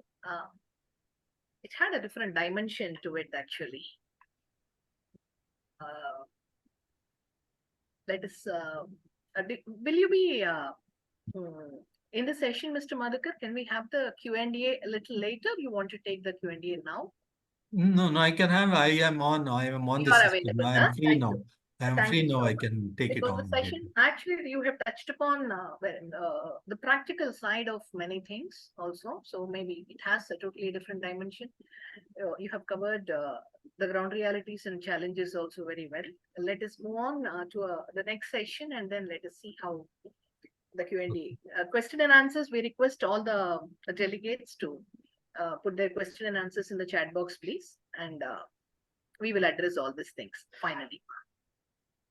Request you to stop sharing, Mr. Yeah. Madhukar. Thank you so much for this. Thank you.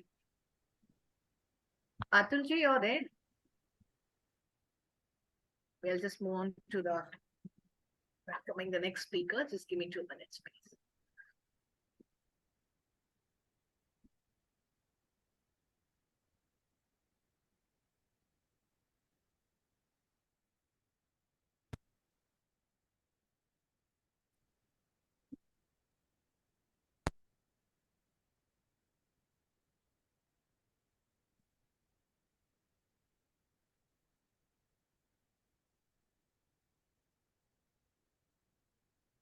Yeah, is the screen visible?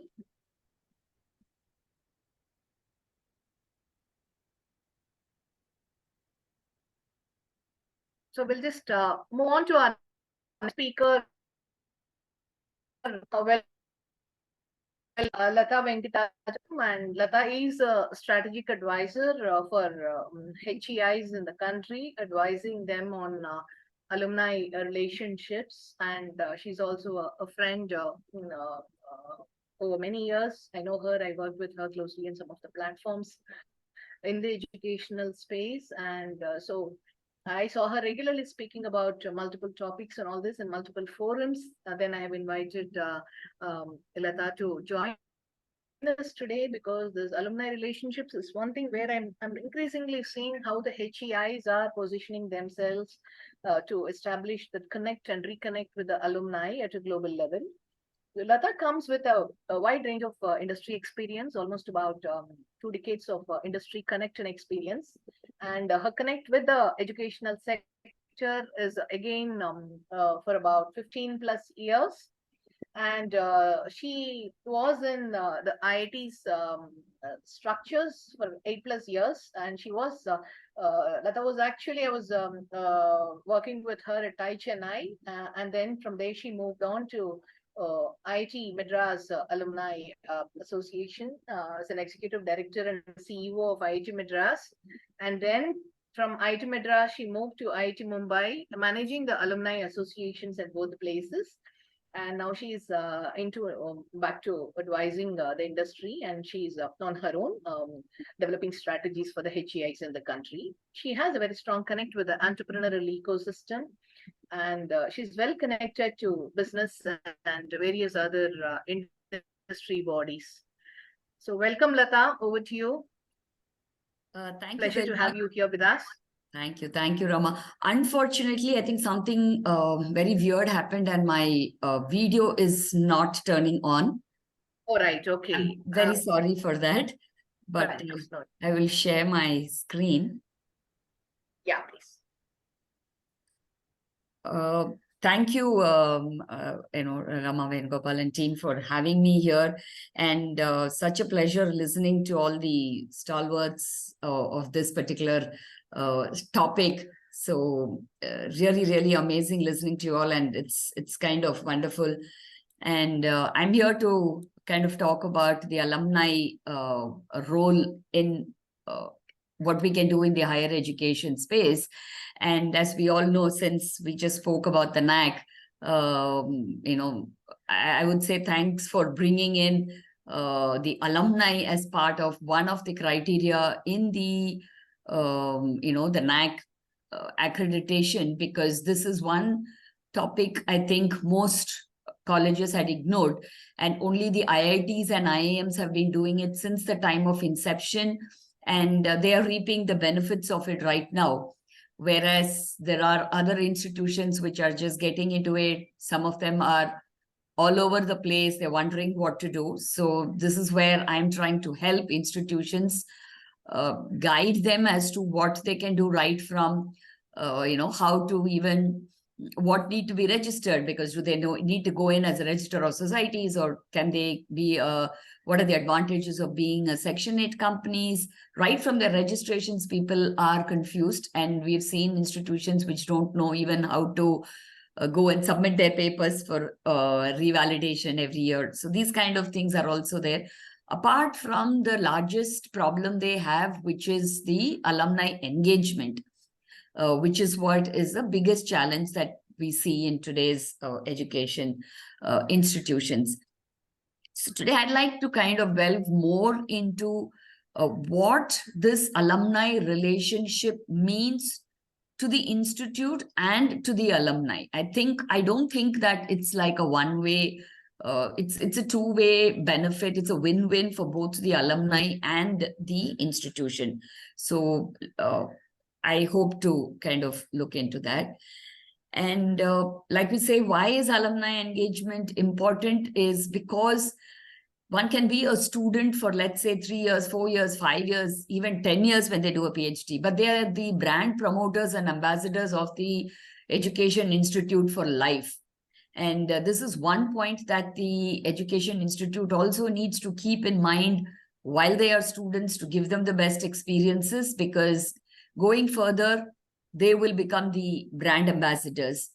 And once they've been that, we can use them for the mentoring, networking opportunities, career opportunities, internships, and finally the revenue contributors.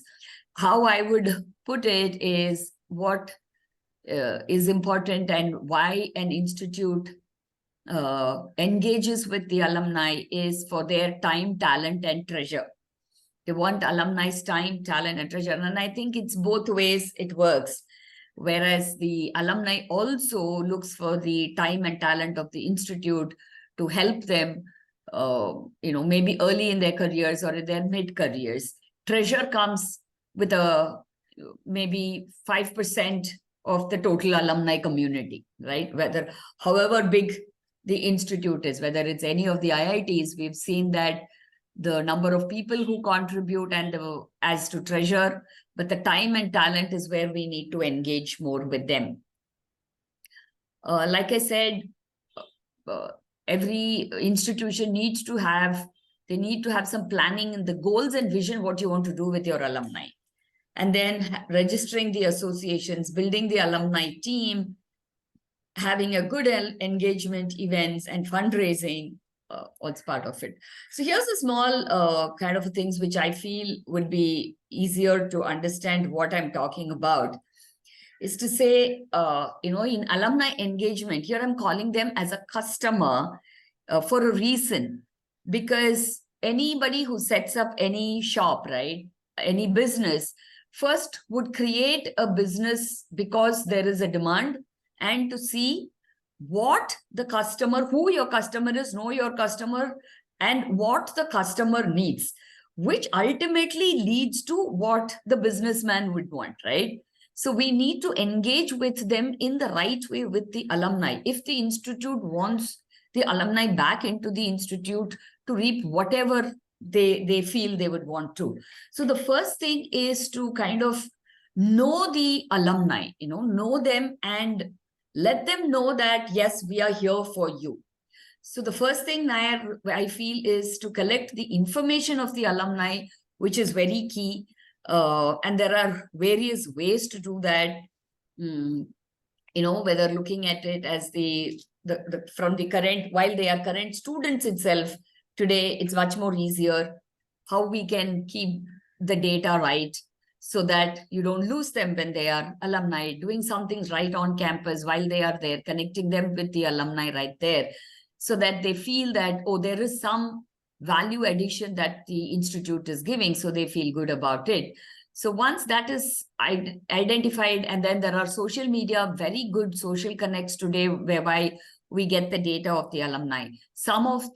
We've seen institutions where the departments are more connected than the dean's offices, so within the ecosystem, how do we develop this?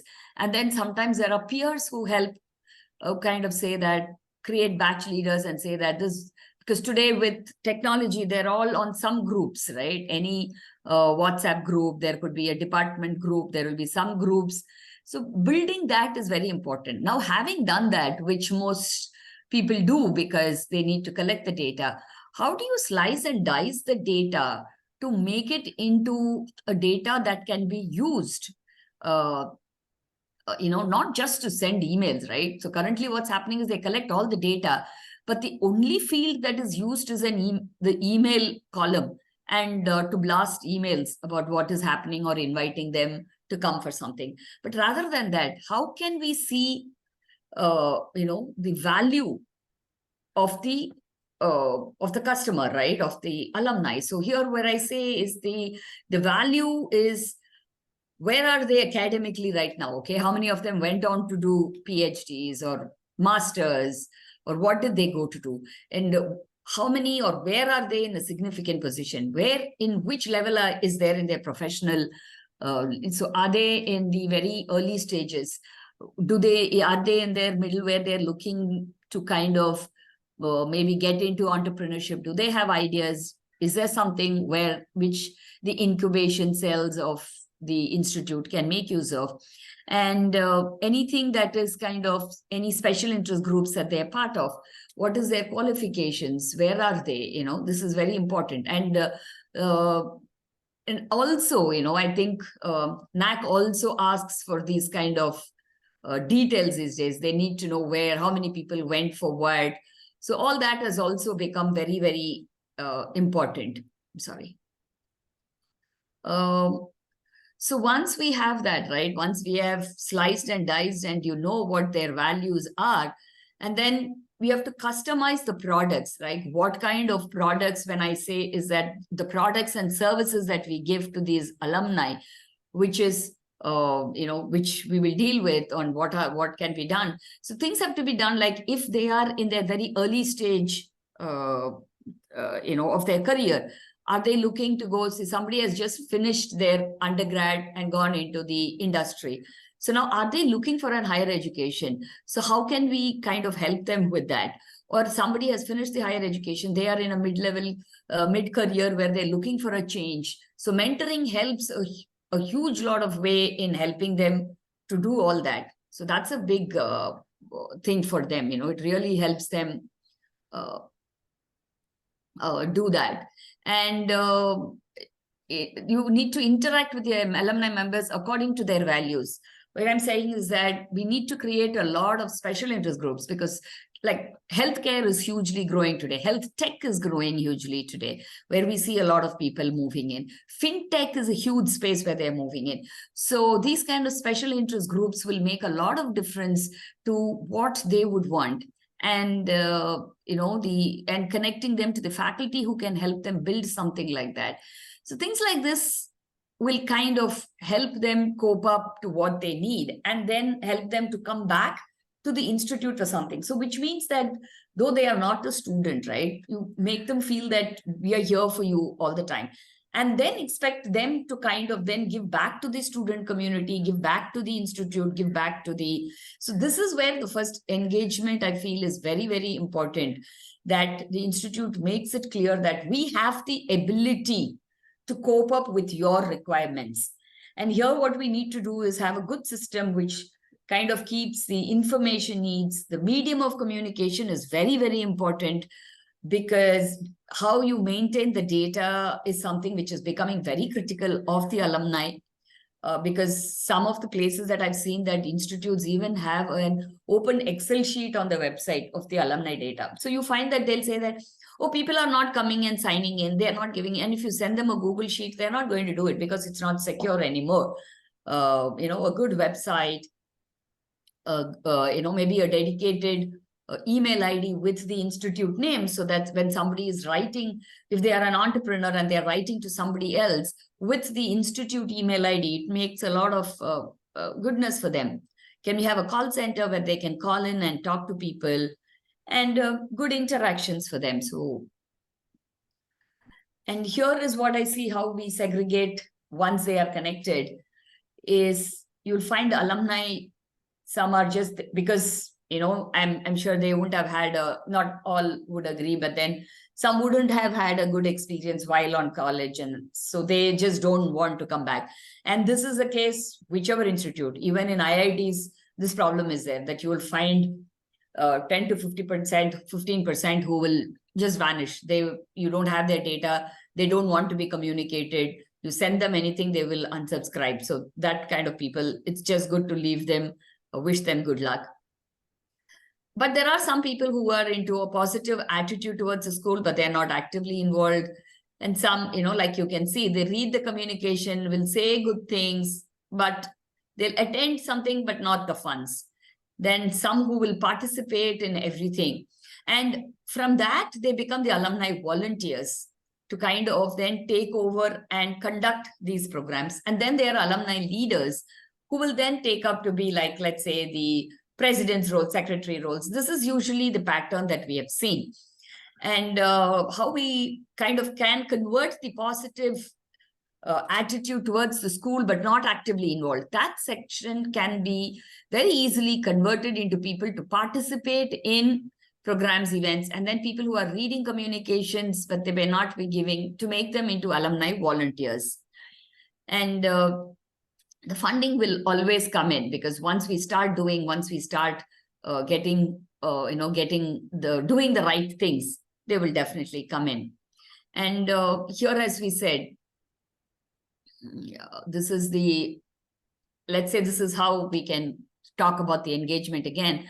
The alumni network is there, and some of the things that we do is alumni to alumni, alumni to students, alumni to faculty, and alumni to school.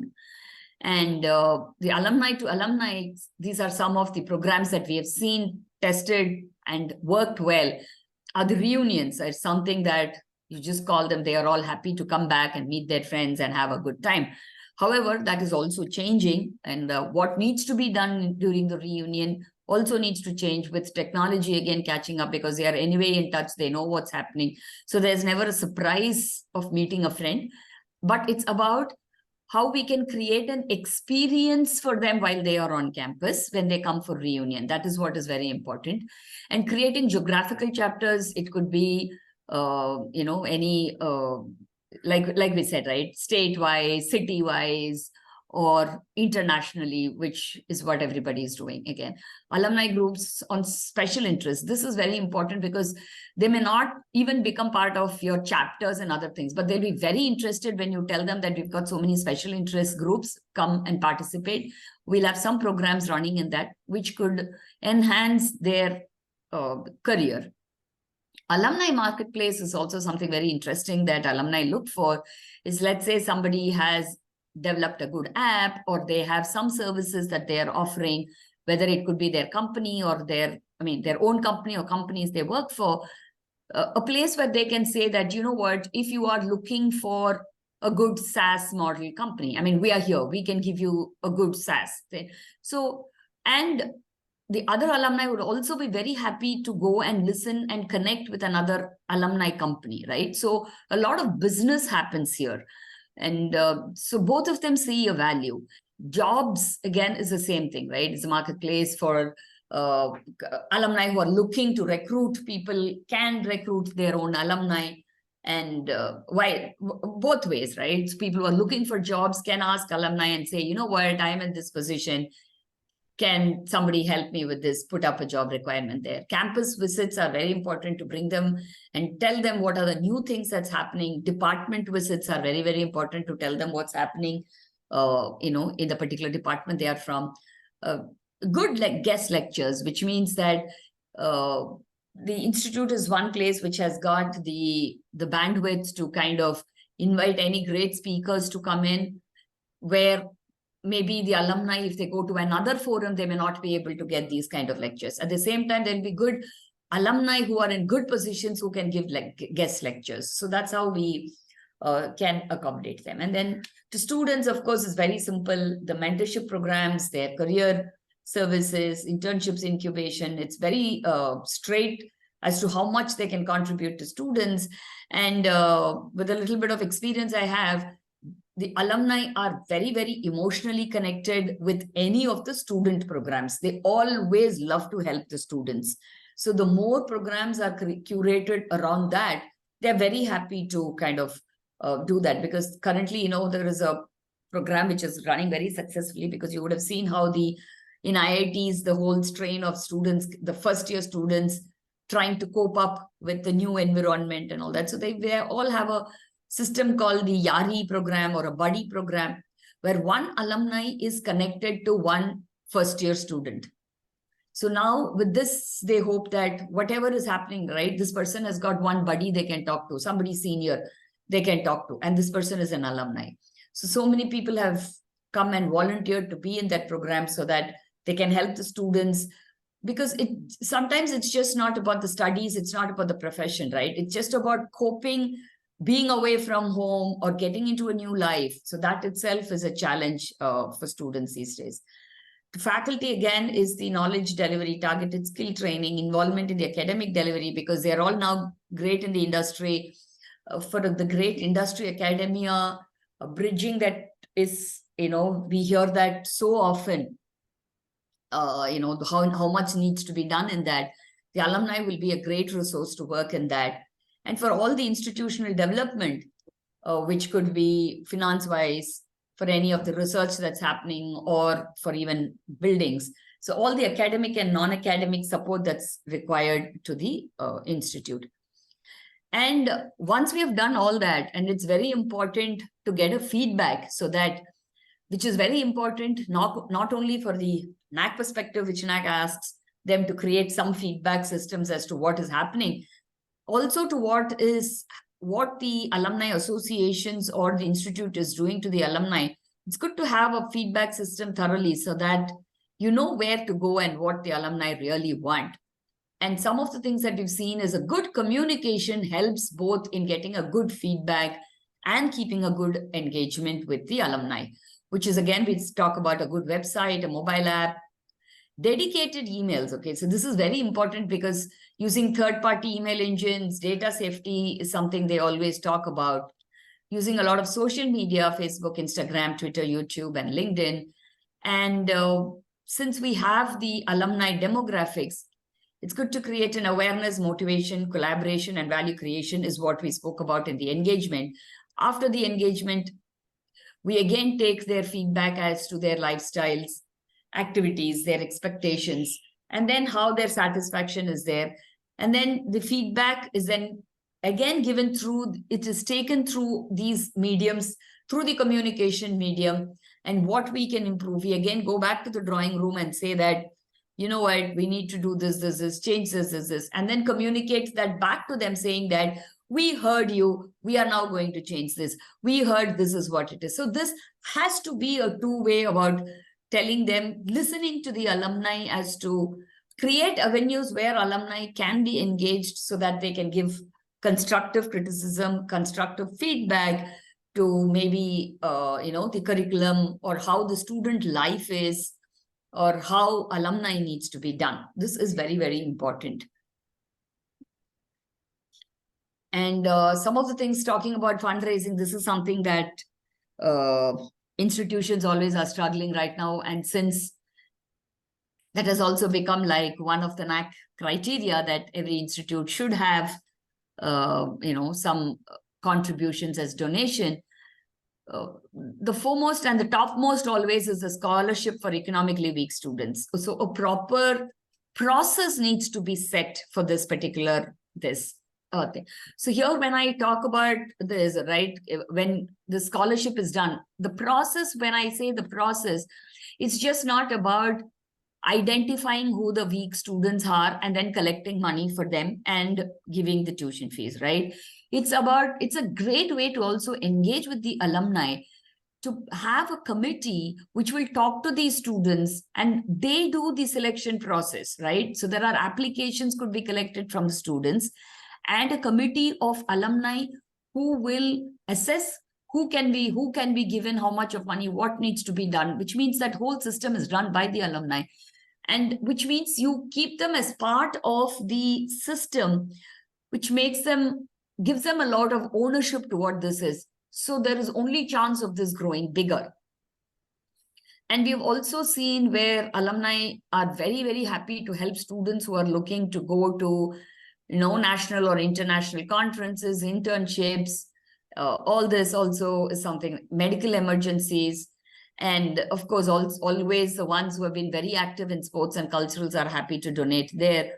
And matching grants from institutes and corporates, it's also something. So we've seen that mostly if they are in any of the international or multinational companies, the organization says that if you donate something to your school, then the company, like Microsoft has a program like that, Google has a program like that. Like if somebody is donating to the school, the company will also donate the same amount. So which means for the school to get 100, the alumni needs to get 50 and the company would give 50. So they get very enthused about helping, alumni, the institutes like this. So I hope I've not exceeded my time, Rama, and I'm happy to take questions. So thank you for bringing alumni into this whole sector, because this is the most thing which has been unattended to and not much of conversations happening. Thank you. Thank you. Thank you for that wonderful presentation, Lata. Because I have picked up this alumni initiatives very closely, especially after COVID. In fact, almost all universities and HEIs are focusing on this. And when we are talking about Dr. Muttan's sessions was all about, bringing that globalization, internationalization of the education.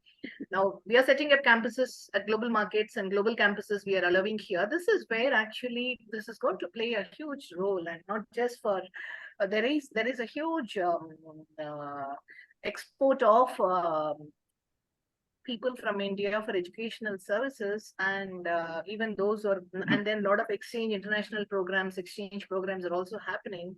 And when this internationalization focus is going to happen in the country, alumni is going to play a very big role in many ways. In fact, I am seeing the universities, the private universities, setting up their alumni chapters globally in various countries now. All these initiatives were not there, and that's a beautiful thing to engage them.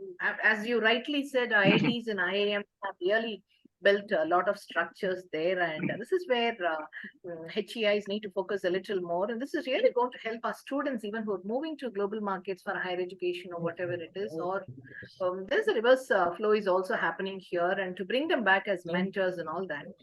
more focused initiatives are needed. And that is the purpose when I saw you doing repeated conversations on this, we thought when we are doing a program like this, we should bring that dimension as they are your best brand ambassadors.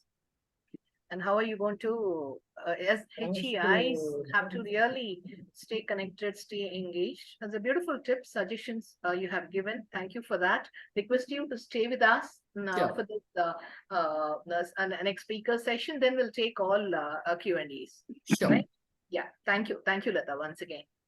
So we have our next speaker now from higher educational institutions. Let's go to school education, because a session, we cannot do a session on educational services and without addressing the primary requirement, which is school education. So just give me 2 minutes. I'll introduce the speaker. We have Dr. Aarti Khosla here with us today.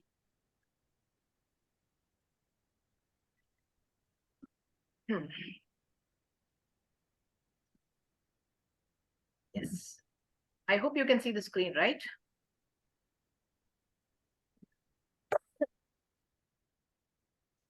So,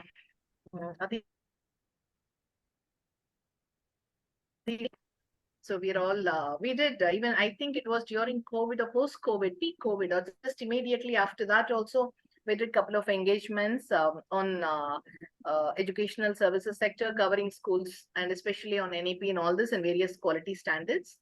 So she is the CEO of COAE, which is the COAE International, which is the Center of Assessments for Excellence. Now, she is actually well connected to this conformity assessment ecosystem for many years. We see her regularly in many conversations, both national as well as in international conversations.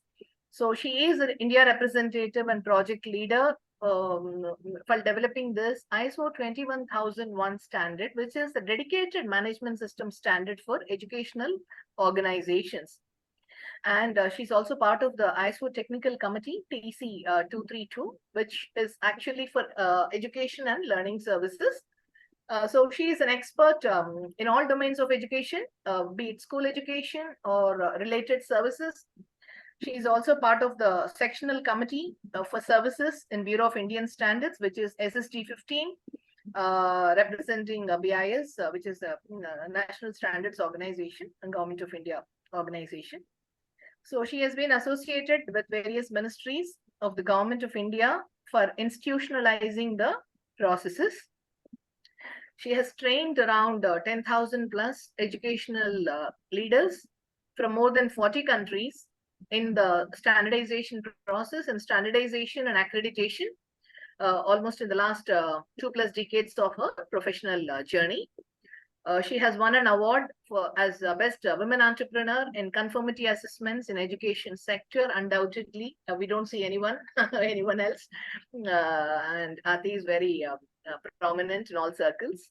And she's been participating in the development of ISO 21030 standard, which is a requirement for bodies providing audit and certification of educational organizations. So this is for the conformity assessment bodies.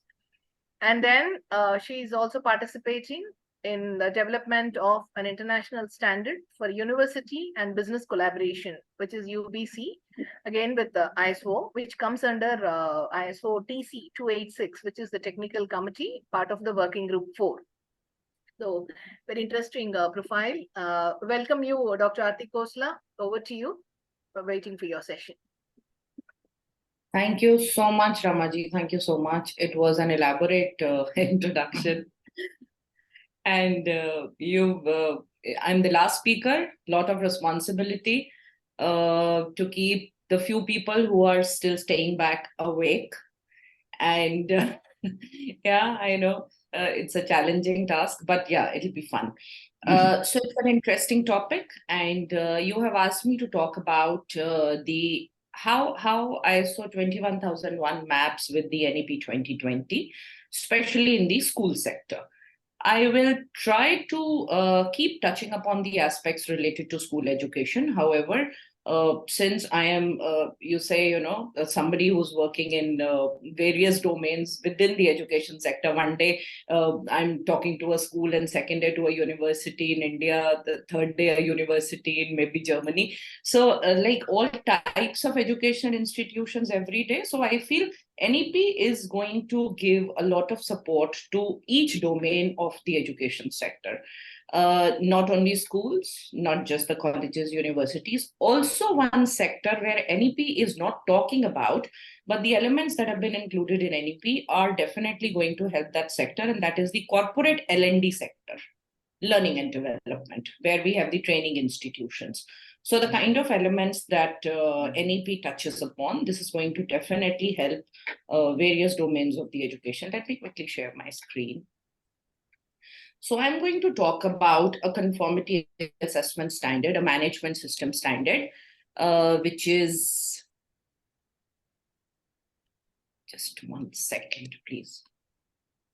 A management system standard, which is an international standard. So before me, the other speakers have explained a lot of important aspects very well. Is my screen visible? Yes. Yes. Can you see it in the full screen mode? Yeah, it's the full screen mode, yes. Yeah, thank you. Thank you very much. Dr. Muthan had very well explained the number of chapters in the NEP that relate with school education, the number of chapters that relate with higher education, a very beautiful framework he had shared. He also spoke about foreign collaborations, which are, of course, very important, even in school education. Somebody had mentioned right in the beginning of this webinar that in the HEIs, we teach communication skills, whereas that is the job of schools to do, right? Similarly, schools would say, this is something that the HEI should do. Why should I work on skills? I am only supposed to implement a curriculum that the assessment board gives me. I'm only going to work on the learning outcomes. It is the job of the HEI to develop the vocational skills, which is definitely, we all know it's wrong. It's completely wrong. It has to start from the elementary stage itself. And then finally, the industry would say, why should I work on the communication skills? Somebody who's come out from a university, I expect that student to give me the best of his skills, whether it is the technical or behavioral or social skills. I want that the university as a factory produces the best product which fits into my ecosystem and which can help me to create the best product or service for my customer. So this kind of a mapping all throughout the school education to the industry level, throughout the life cycle of a learner, is something that we need to look at in a very comprehensive way. So we started this work at ISO in the technical committee. 2013-14 is the year where we decided that we need to have a dedicated, a focused international standard, a management system standard for the education sector. And we were also very clear that we would like to have one common management system standard. We won't have a separate standard for school and a separate one for higher education or for training institutions, because ultimately teaching and learning remains the same, no matter, at what level you are.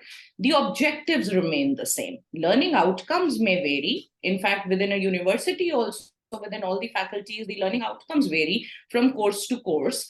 However, the whole learning process remains the same. Expectations of the entire community remains the same.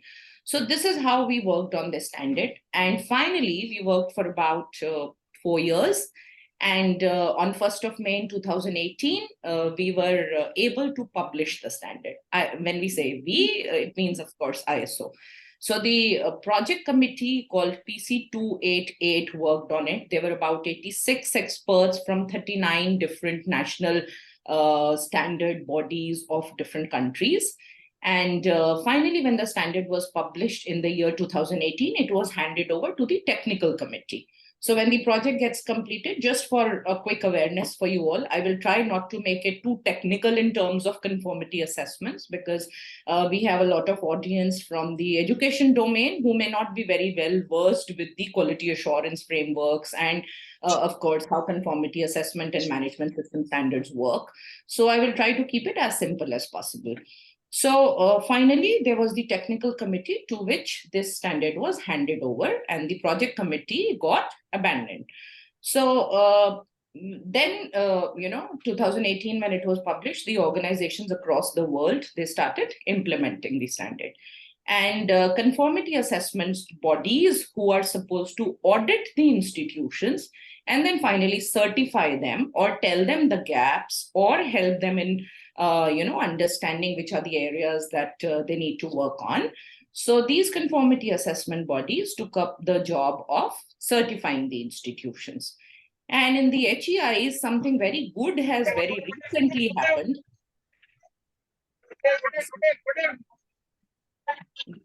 Do we have a question? Just a sec. No. There is request all of you just to mute yourself, please.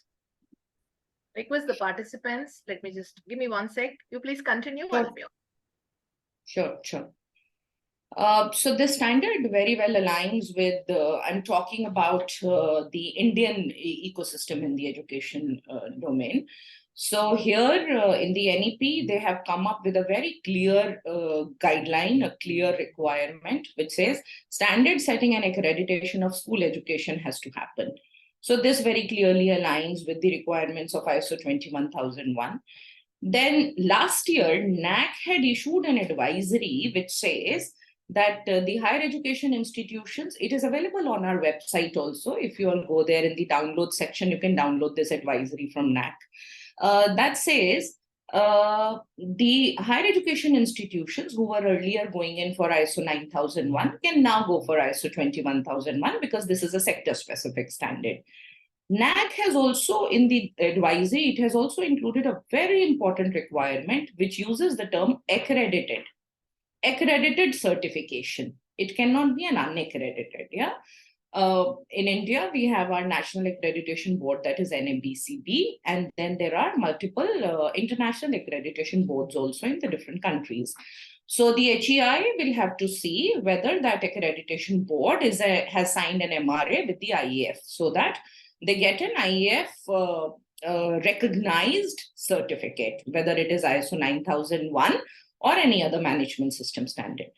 The third recognition that ISO 21001 has got is from the CBSE SQA. Now here I'm talking about school education. CBSE has got a school quality assessments and accreditation framework. I was a part of the committee when we initially developed it in the year 2011 and we published it in 2012. We did a few schools on a pilot project basis, but then in between it took a backseat. And now finally again with the introduction of the NEP 2020, CBSE is talking about it. If you all get a chance to visit the ISO website, iso.org, please look for ISO 21001. You will see that this directly impacts the achievement of 3 sustainable development goals, UN goals: quality education, reduced inequalities, and sustainable cities and communities. That means the entire framework of principles and requirements have been aligned with these 3 goals. Now in this one slide, you will see 2 very important components. One is the common principles of both NEP 2020 and ISO 21001, and the common requirements, common objectives or goals or requirements. Both say the school has to be, now again, I'll keep talking about school since I'm supposed to talk about school education. So both say that the school has to adopt a learner-centric approach. You have to focus on the needs and requirements of learners, not the needs of today, but also the futuristic needs.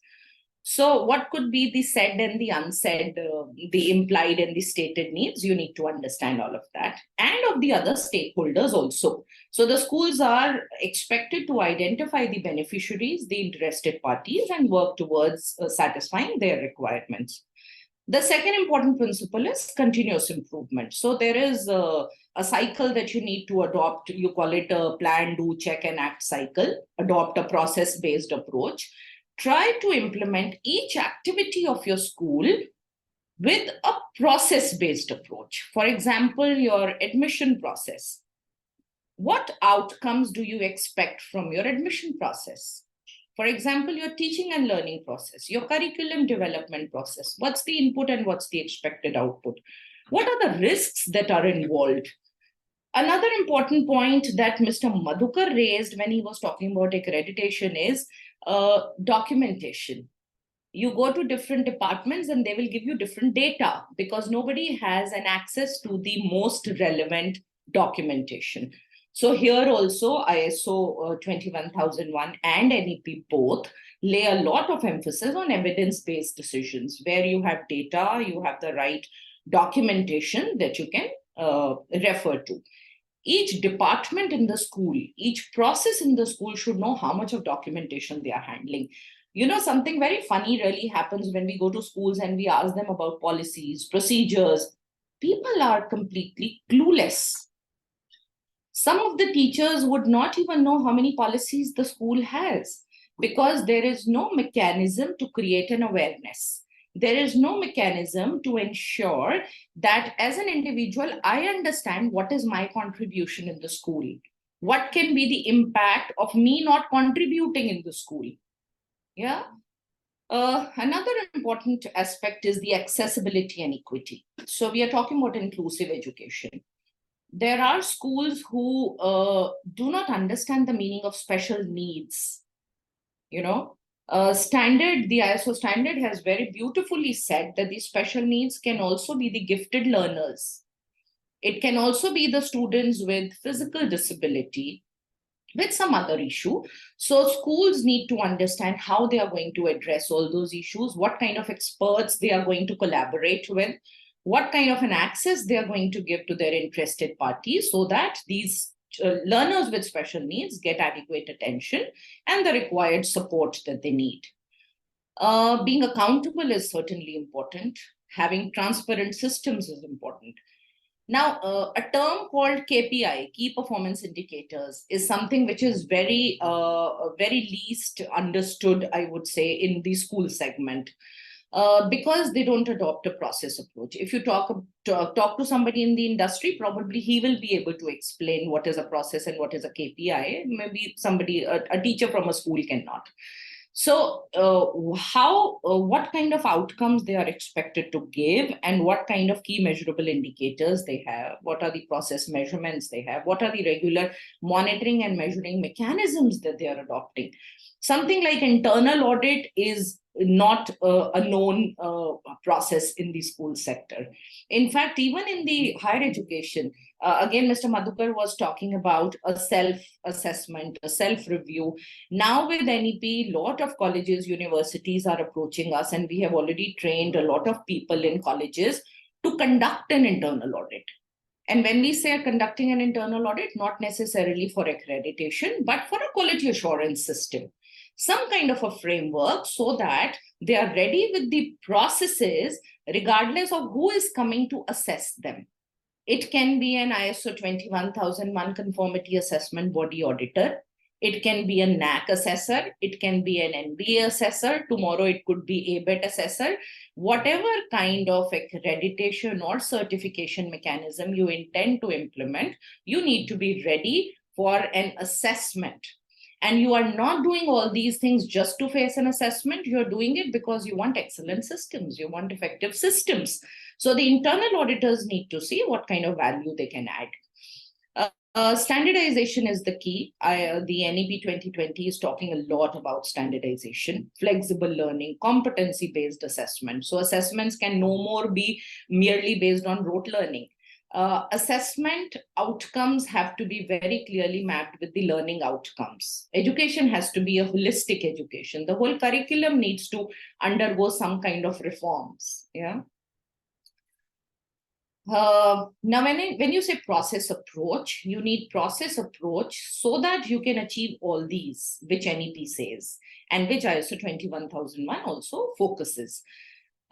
You talk about early childhood care and education. NEP is very clear on that. And in the ISO 21001 standard, you have got a lot of guidance on this. There is a normative reference of Annexure A, please refer to an exure which gives you a lot of guidance on early childhood education about safety, security, creating individualized lesson plans, focusing a lot on them, engaging the stakeholders, giving adequate attention to the parents' requirements. So the requirements are very, very clear and very focused. NEP says you need to have SOPs, and for ISO 21001, you need to adopt a process-based approach. So you will, indirectly, you will be creating a foolproof system, a structured system, a management system that is giving you the right results that you expect. Having flexible learning pathways, promoting languages, ethics, value education, vocational education, everything ISO 21000. In fact, when NEP came, in 2020, and ISO standard was published in 2018, we were wondering whether the government has referred to the ISO 21001 standard to create NEP 2020. But yes, a lot of work has gone into it. There are several tasks that have been defined under NEP, more than 200 and, if I'm not wrong, more than 270 tasks have been defined for implementing NEP at all the levels. There are some new terms which again, 21001 and NEP can help you to achieve blended learning. I'm talking about the curriculum terms, where there is a combination of traditional and online learning so that you can have personalized, you can have flexible learning experiences, social emotional learning. I will skip this fast because I know we are already running short of time. Then project-based learning, where the students work as a team or they are working individually. They get engaged with a complex scenario. You give them a case study and they have to work on it. They have to see how challenges can be overcome. There are personalized learning where you tailor the education system. You tailor the learning plans that suit the individual student's needs, his interest, and his strengths, his capabilities. If you have learners, say 30, 40 learners in your class, they are not necessarily at the same level, right? I always ask everybody a question, do you all use smartphones? I think we don't want to unmute you all, otherwise there'll be disturbance. But if you are allowed to unmute, you would all say yes, right? If I ask you the second question, how many of you are using the same smartphone for the last 10 years? Rama? Maybe one or two? No. Not even one person. Not yes. Yeah. So when on our devices we want the latest softwares, then why the students who are the future of our nation, they are going to give us a new country, a new India. Why are we teaching them the same things for the last 10 years, for the last 5 years also for that matter? Every year it has to change, right? You have got all types of learners. Some are kinesthetic learners, some are auditory learners, some are visual learners. I have 2 children, both of them are different. I can't expect them to understand what I'm saying in the same manner. Yeah, so when 2 children are different, why do we expect all 40 to learn the same way?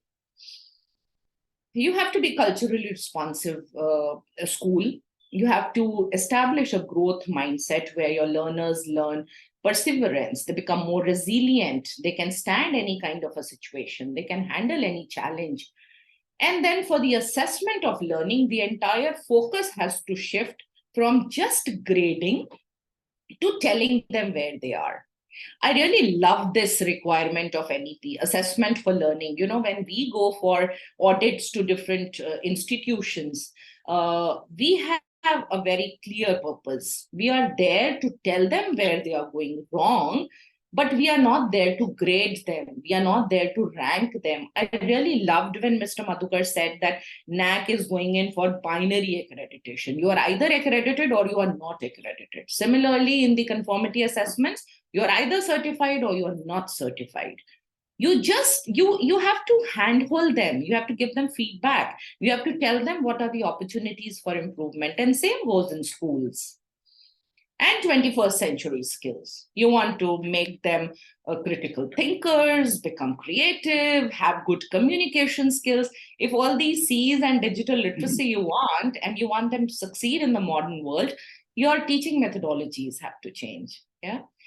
We have presented a framework to a couple of state governments to implement the NEP 2020.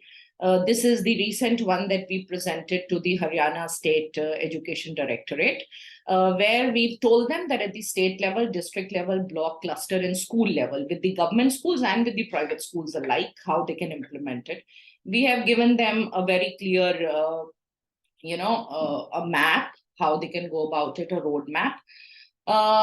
There are some challenges in the schools that everybody is finding. One is there is lack of awareness on why quality assurance is needed. There are no trained auditors in schools. There is nothing like IQAC. In the HEIs, you have IQAC. There are people who understand quality. There are people who understand measurement, monitoring, matrices. But in schools, this lacks.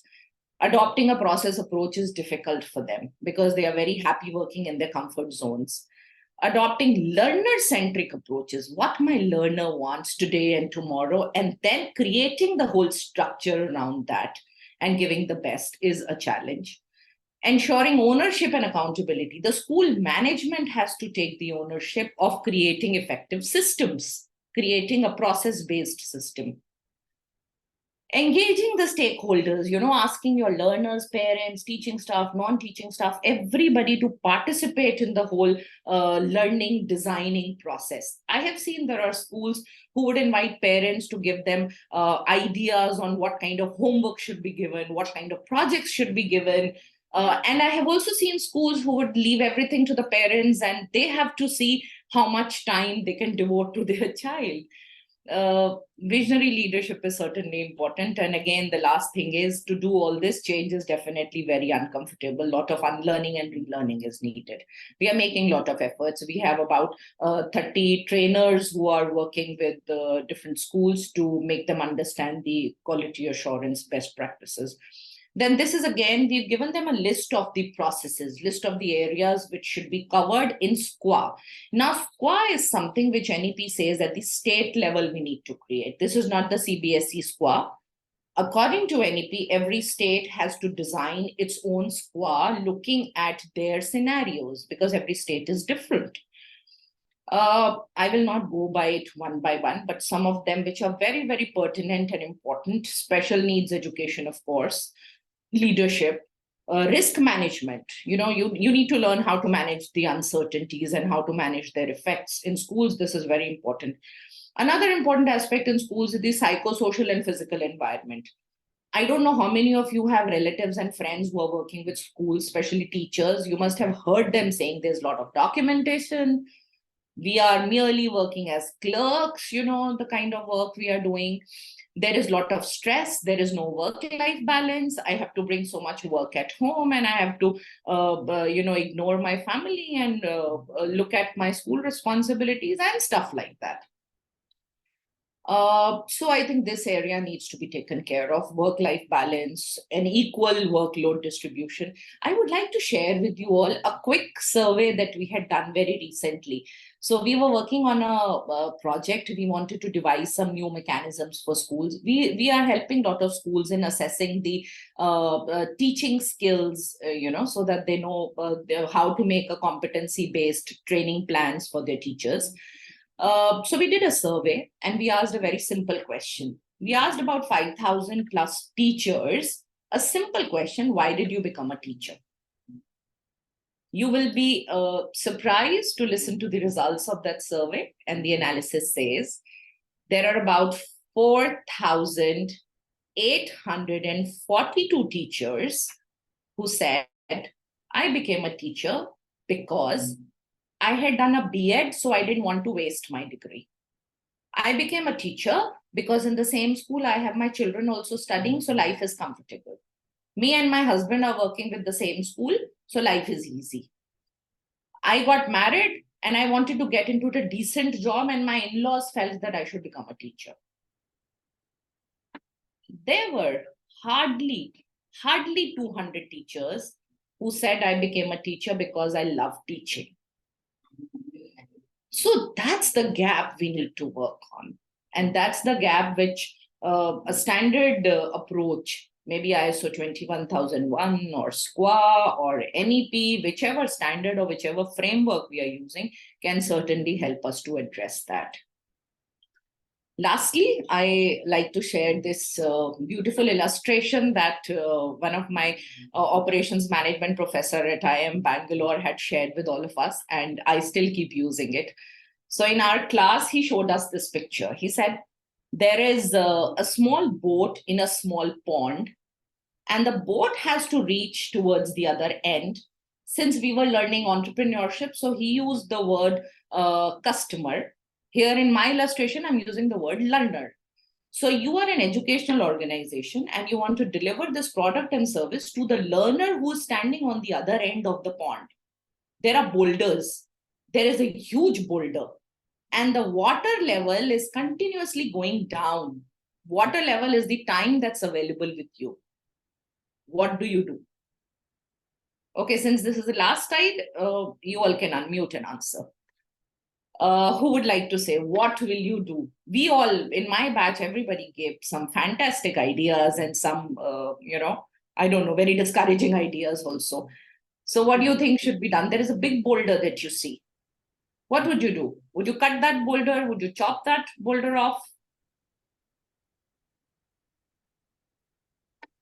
Anybody?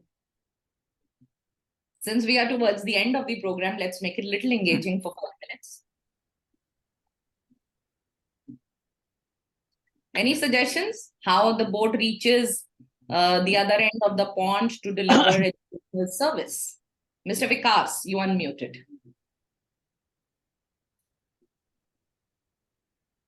You want to suggest something? No, I don't think so. Okay. Chatting in the box. Okay. All right. So, okay, let me tell you what ideas we gave. Right. So somebody said you can airlift the learners. Somebody said you chop off the boulder. Somebody said you increase the water level. All funny ideas, yeah? And our professor said, these boulders can be anything. Today you see one big boulder. With time, the other boulder might come up. As the water level goes down, maybe the second boulder is effectiveness, efficiency. Next boulder could be productivity in your organization. It could be employee retention. These boulders are the issues that your educational organization is facing, your school is facing. It could be resource utilization. It could be learner satisfaction. No research happening. Competition is increasing. Trainings need to be provided. Statutory compliances need to be ensured. Change management, we don't understand, but we need to implement change management. We need to ensure sustainability, social responsibility, and lot more, many more. If today you chop off one boulder, tomorrow there's another boulder that's going to come up on the surface. So the whole idea is to look at the entire organization, the entire system with a holistic approach. Yeah. That's it from my side. I'll be happy to answer questions if any. Thank you. Thank you, Aarti, for that detailed presentation, and you have really touched upon the finer aspects in the school education and also the limitations. On a comparative note with HEIs, where you find that many things are a little more mature. School education, but you do have wonderful international standards, ISO standards, but the standard is again common for all. Even the 21001 that we're talking about, it's a common standard for all educational learning organizations. So systems, I do agree with you that because there is some accreditation framework, something was available for HEIs, some maturity levels we are seeing, but school education never really received the kind of an attention. Though we had some programs from NABET and all that, to be very honest, none were successful. None of the programs for school education were successful. Maybe actually NABET program for school education was an early mover, but then it's not kind of positioned well. There's a need to create that kind of systems and structures at school levels, and because this is what listening to the customer's voice or the payer's voice is also very critical, be it parents or the students. There's a gap there, and it's a beautiful structure, beautiful uh, processes and protocols that you're talking about. Maybe time to educate more educational institutions. Maybe we don't know, like HEIs, we may even attract foreign brands setting up their schools in the country. Today it is Yeah, certainly. today it is HEIs. We really do not know. Maybe 1 or 2 years down the line, same government may even come out with this thing to open the access for global brands in the school education also to operate in India, even for collaborations and all this. Most of these things to have structures in place matter. I don't mean the physical structure. Yeah, The you know, very it has like, already started happening. I'm interrupting you, but just to share a very recent success story that I've come across. We were auditing one of the schools, we certified them. They have collaborated with another school in Sweden. And what they've done, we just asked them during our audit just one question: how about your alumni? You can't wait for them to go to HEIs and then let them collect data about them. Why don't you, as a school, start collecting data? So with just one opportunity for improvement that we raised in our report, you know, next time when we went for audit, they showed us a beautiful practice that they've implemented. They have created a social app where the HEIs of their school and the school in Sweden, they can connect with each other. They've gone to their students, the school students, both the schools. Wherever they've gone to, whichever college or university, they're sharing the best practices. They're sharing the kind of projects that they're taking up. Lot of collaboration is happening. It was lovely to see. actually very smart. Schools are very smart. In fact, we do have global schools and international schools. It's time they do have their own structures, but what's needed is some kind of a standardization. That is where all the standards implementation focus will help. Actually, one thing good BIS has done is I always appreciate these initiatives of BIS. They have gone ahead and created standard clubs in the schools. Just to bring that, this thing created, started doing many programs. That is when they will understand what is a standard, not at students level, even at teachers level. Then what is an assurance or a certification, then what's a regulation and all that, you know. So that standard Certainly. clubs is a beautiful initiative from BIS. Yeah. Thank you so much for this. So any questions? I'm just checking. There's one question from I saw Dr. I think Sarath was here. I saw one question by Dr. Sarath. Medical College Assessment with Quality Council of India. Recently, they have regulations under NMC, National Medical Council, has released a guideline that all medical colleges will be assessed by Quality Council of India. This is what it is. So any updates is what he's asking.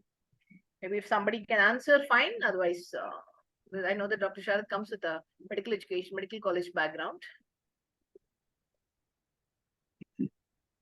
This is one of the requirements, but even otherwise, medical colleges, a few universities were opting for a NAC assessment because they have NMC has got their own separate structure for assessment of medical colleges. Yeah. So it's an independent structure. Recently, now the mandate after they have got this international affiliation recognition, where our NMC is part of the global alignment with the global regulatory framework, they have just announced that Quality Council of India will be conducting the assessment of HEIs and medical colleges in the country.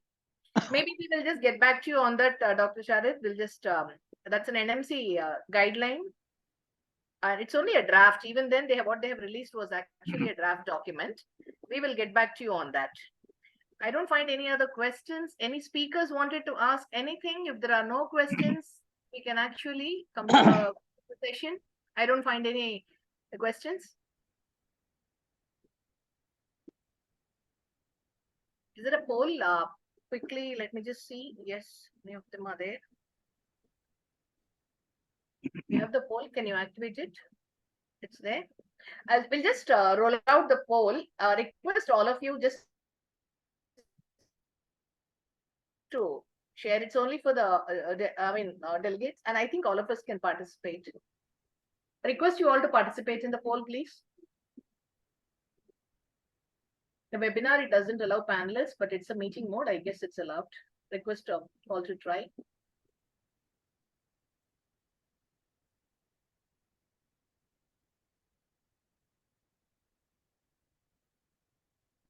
We have the final session on 30th of November, which is day after tomorrow. It is on ESG, which is the hot topic, trending topic globally, because it's a global regulation. It's a financial regulation as well as a technical regulation globally. So we invite all of you, all the registered delegates will continue to get the mail communication. Please do register and join us day after tomorrow. One thing, madam, one small input. Yes, yes, doctor. See, all we talk about the students, 90% of the blame lies with the teacher. Yes. That's a fundamental shift that we should look at. Yes, So faculty. 90% of the lacuna is with the teacher, because updation, recent, everything starts with the teacher, unfortunately. The Upskilling, teacher is not upskilling. prepared.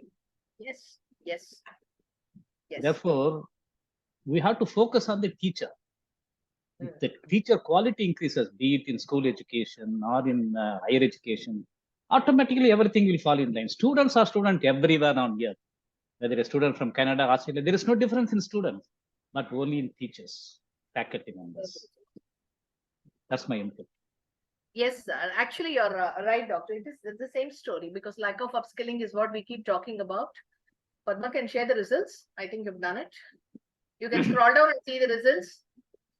A small motivation carried for all the speakers and the audience also, even for the organizers.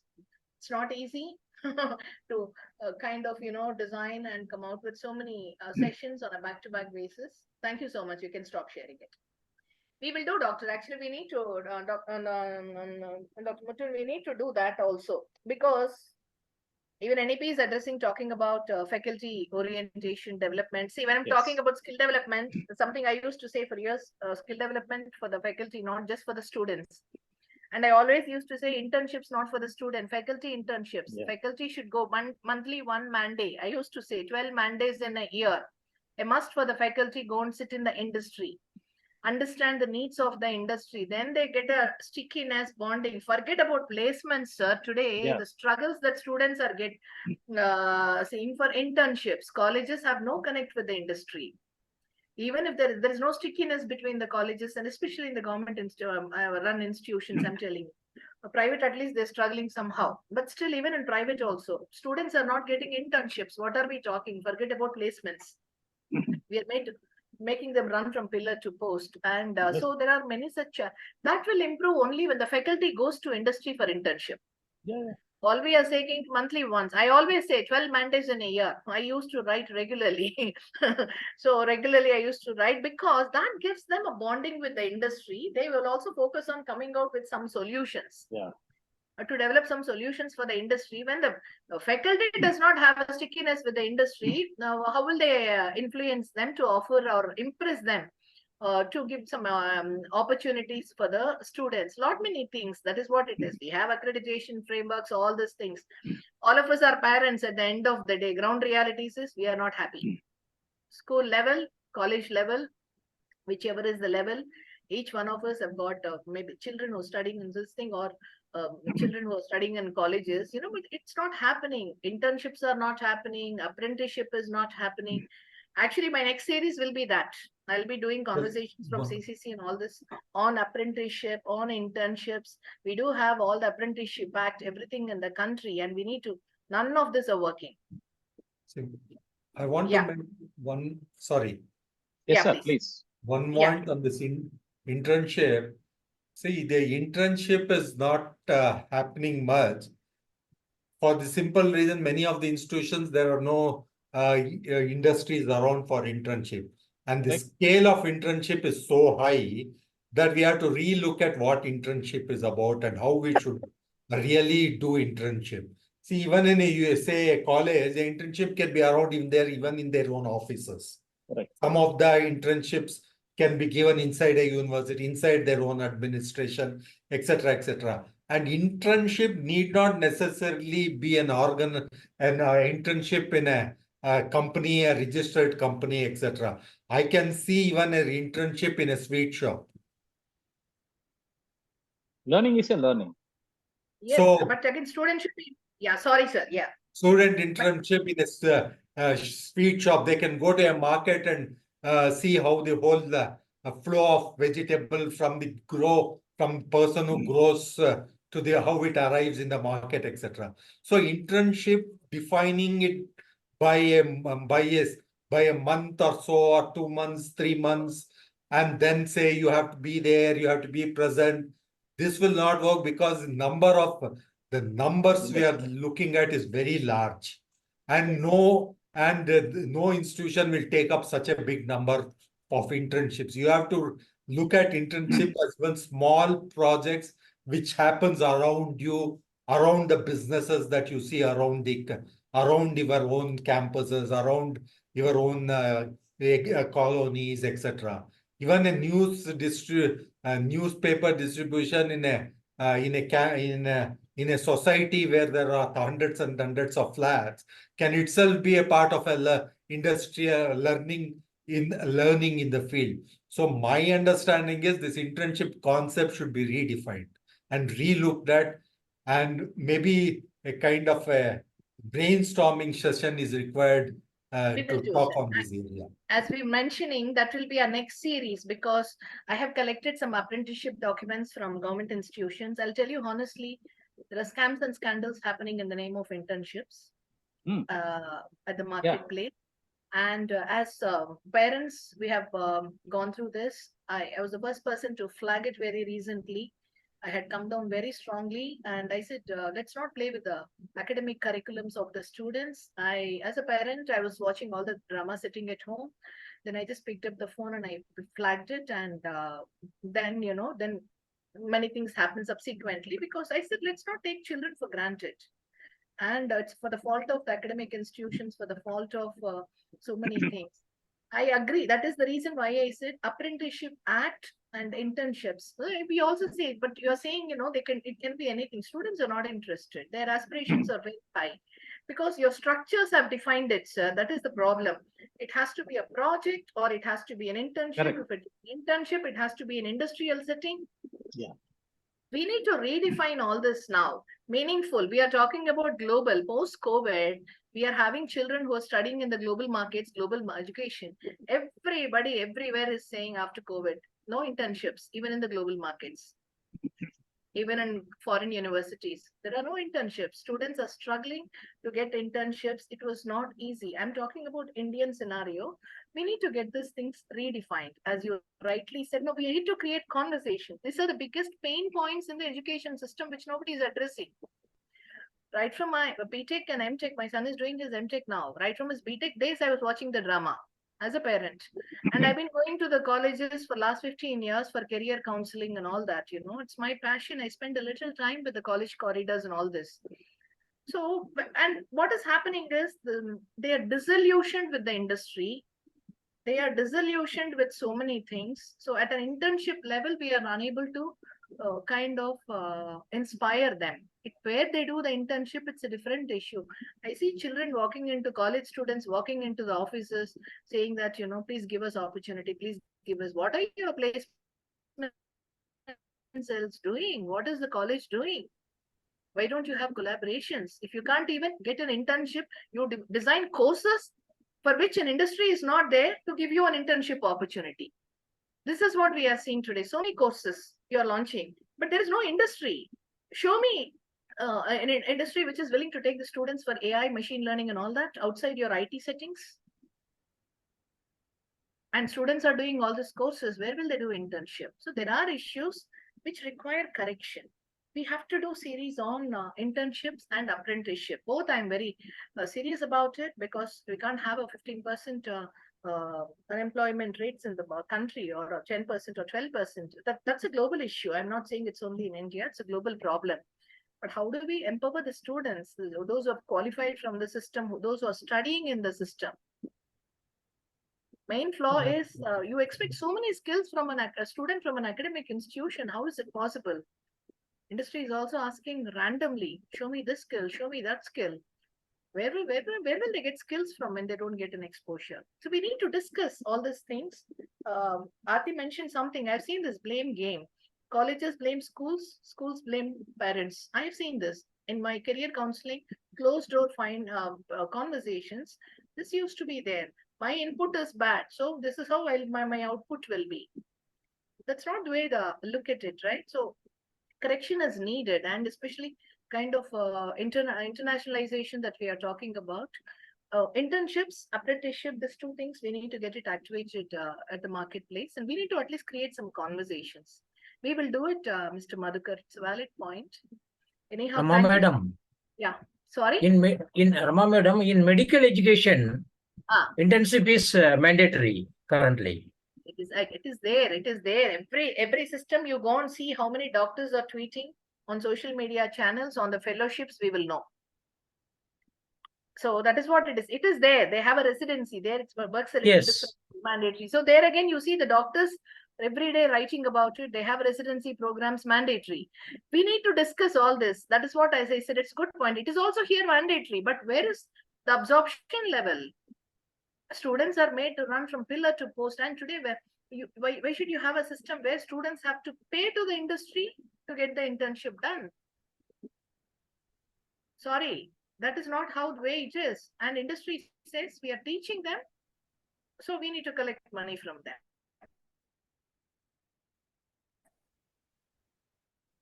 And the students are saying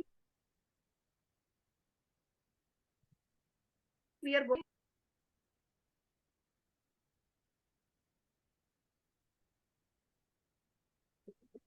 Then there is something somewhere, there's a system, educational system, we are not addressing it actually. That is why I said we should do a survey with all the parents and the students on the internship. We will know the real status, what is happening. So any other questions? If there are no questions, we should, we will do a conversation on that. So thank you so much to all the speakers for the wonderful session. We will, this recording will be updated and it will be sent to all the registered delegates and everybody, because it's a very interesting topic. Unfortunately, we couldn't have a larger pool of audience. That's fine, but somewhere we need to begin. And it's very tough to get academic pools to get and sit in all this conversation during their academic hours also. Yeah, we need to figure out a way, a methodology of how do we retain their interest. We will continue to have these conversations. As I said, we have experts from academic settings. We all have to join hands together, roll out a calendar quarterly once, small teaser sessions where we really try to educate them, knowledge dissemination. And I think that is something which is doable. CCC is always here. MSCC is always here. Both associations, platforms and structures are there. We can use it. Thanks to all the wonderful audience for joining us. Again, a special thanks to Muttan sir and Mr. Madhukar and Aarti, of course, and Lata. Thank you for accepting our request and joining us. We should have some questions. Yeah, these are all the suggestions. Yes, we will address into all. By and large, it is now interdisciplinary. We are moving on to an interdisciplinary and multidisciplinary era. So all this course corrections also will happen. We will continue to address the marketplace requirements. The whole focus here is, as conformity assessment is all about systems, processes, corrections, addressing the gaps and all that. So we all belong to that space, and we are trying to create this knowledge dissemination. We all know practically where there are gaps and how do we correct, improve, how do we go back to the regulators with our suggestions and recommendations, and collective feedback from various stakeholders. Wherever time permits, yes, we also can give our formal feedbacks, submit it, and it's for the governments and the regulators to pick up what is appropriate and implement. It is happening. They are doing. We are seeing it in many forums. They are really responsive. They are looking into genuine ones and trying to address all this. Let us continue to do the conversations, because criticism is fine, but then corrections have to happen. All of us have to really put some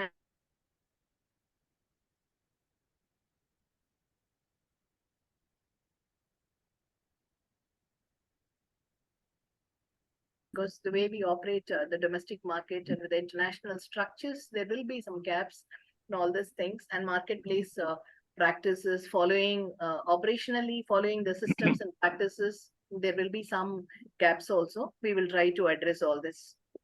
So thank you so much. Please do join us for the 30th session. All the recording we will be uploading. Maybe just give us 2-3 days time. We will upload all the recordings. We will inform you all. Right? Thank Thank you, you so madam. much. Thank Thank you. you, Thanks, Rama. Thank you, Lata. Thank you. Thank you all. Thank you. Thank you. Thank you, Rama. Thank you. Thank you. Bye.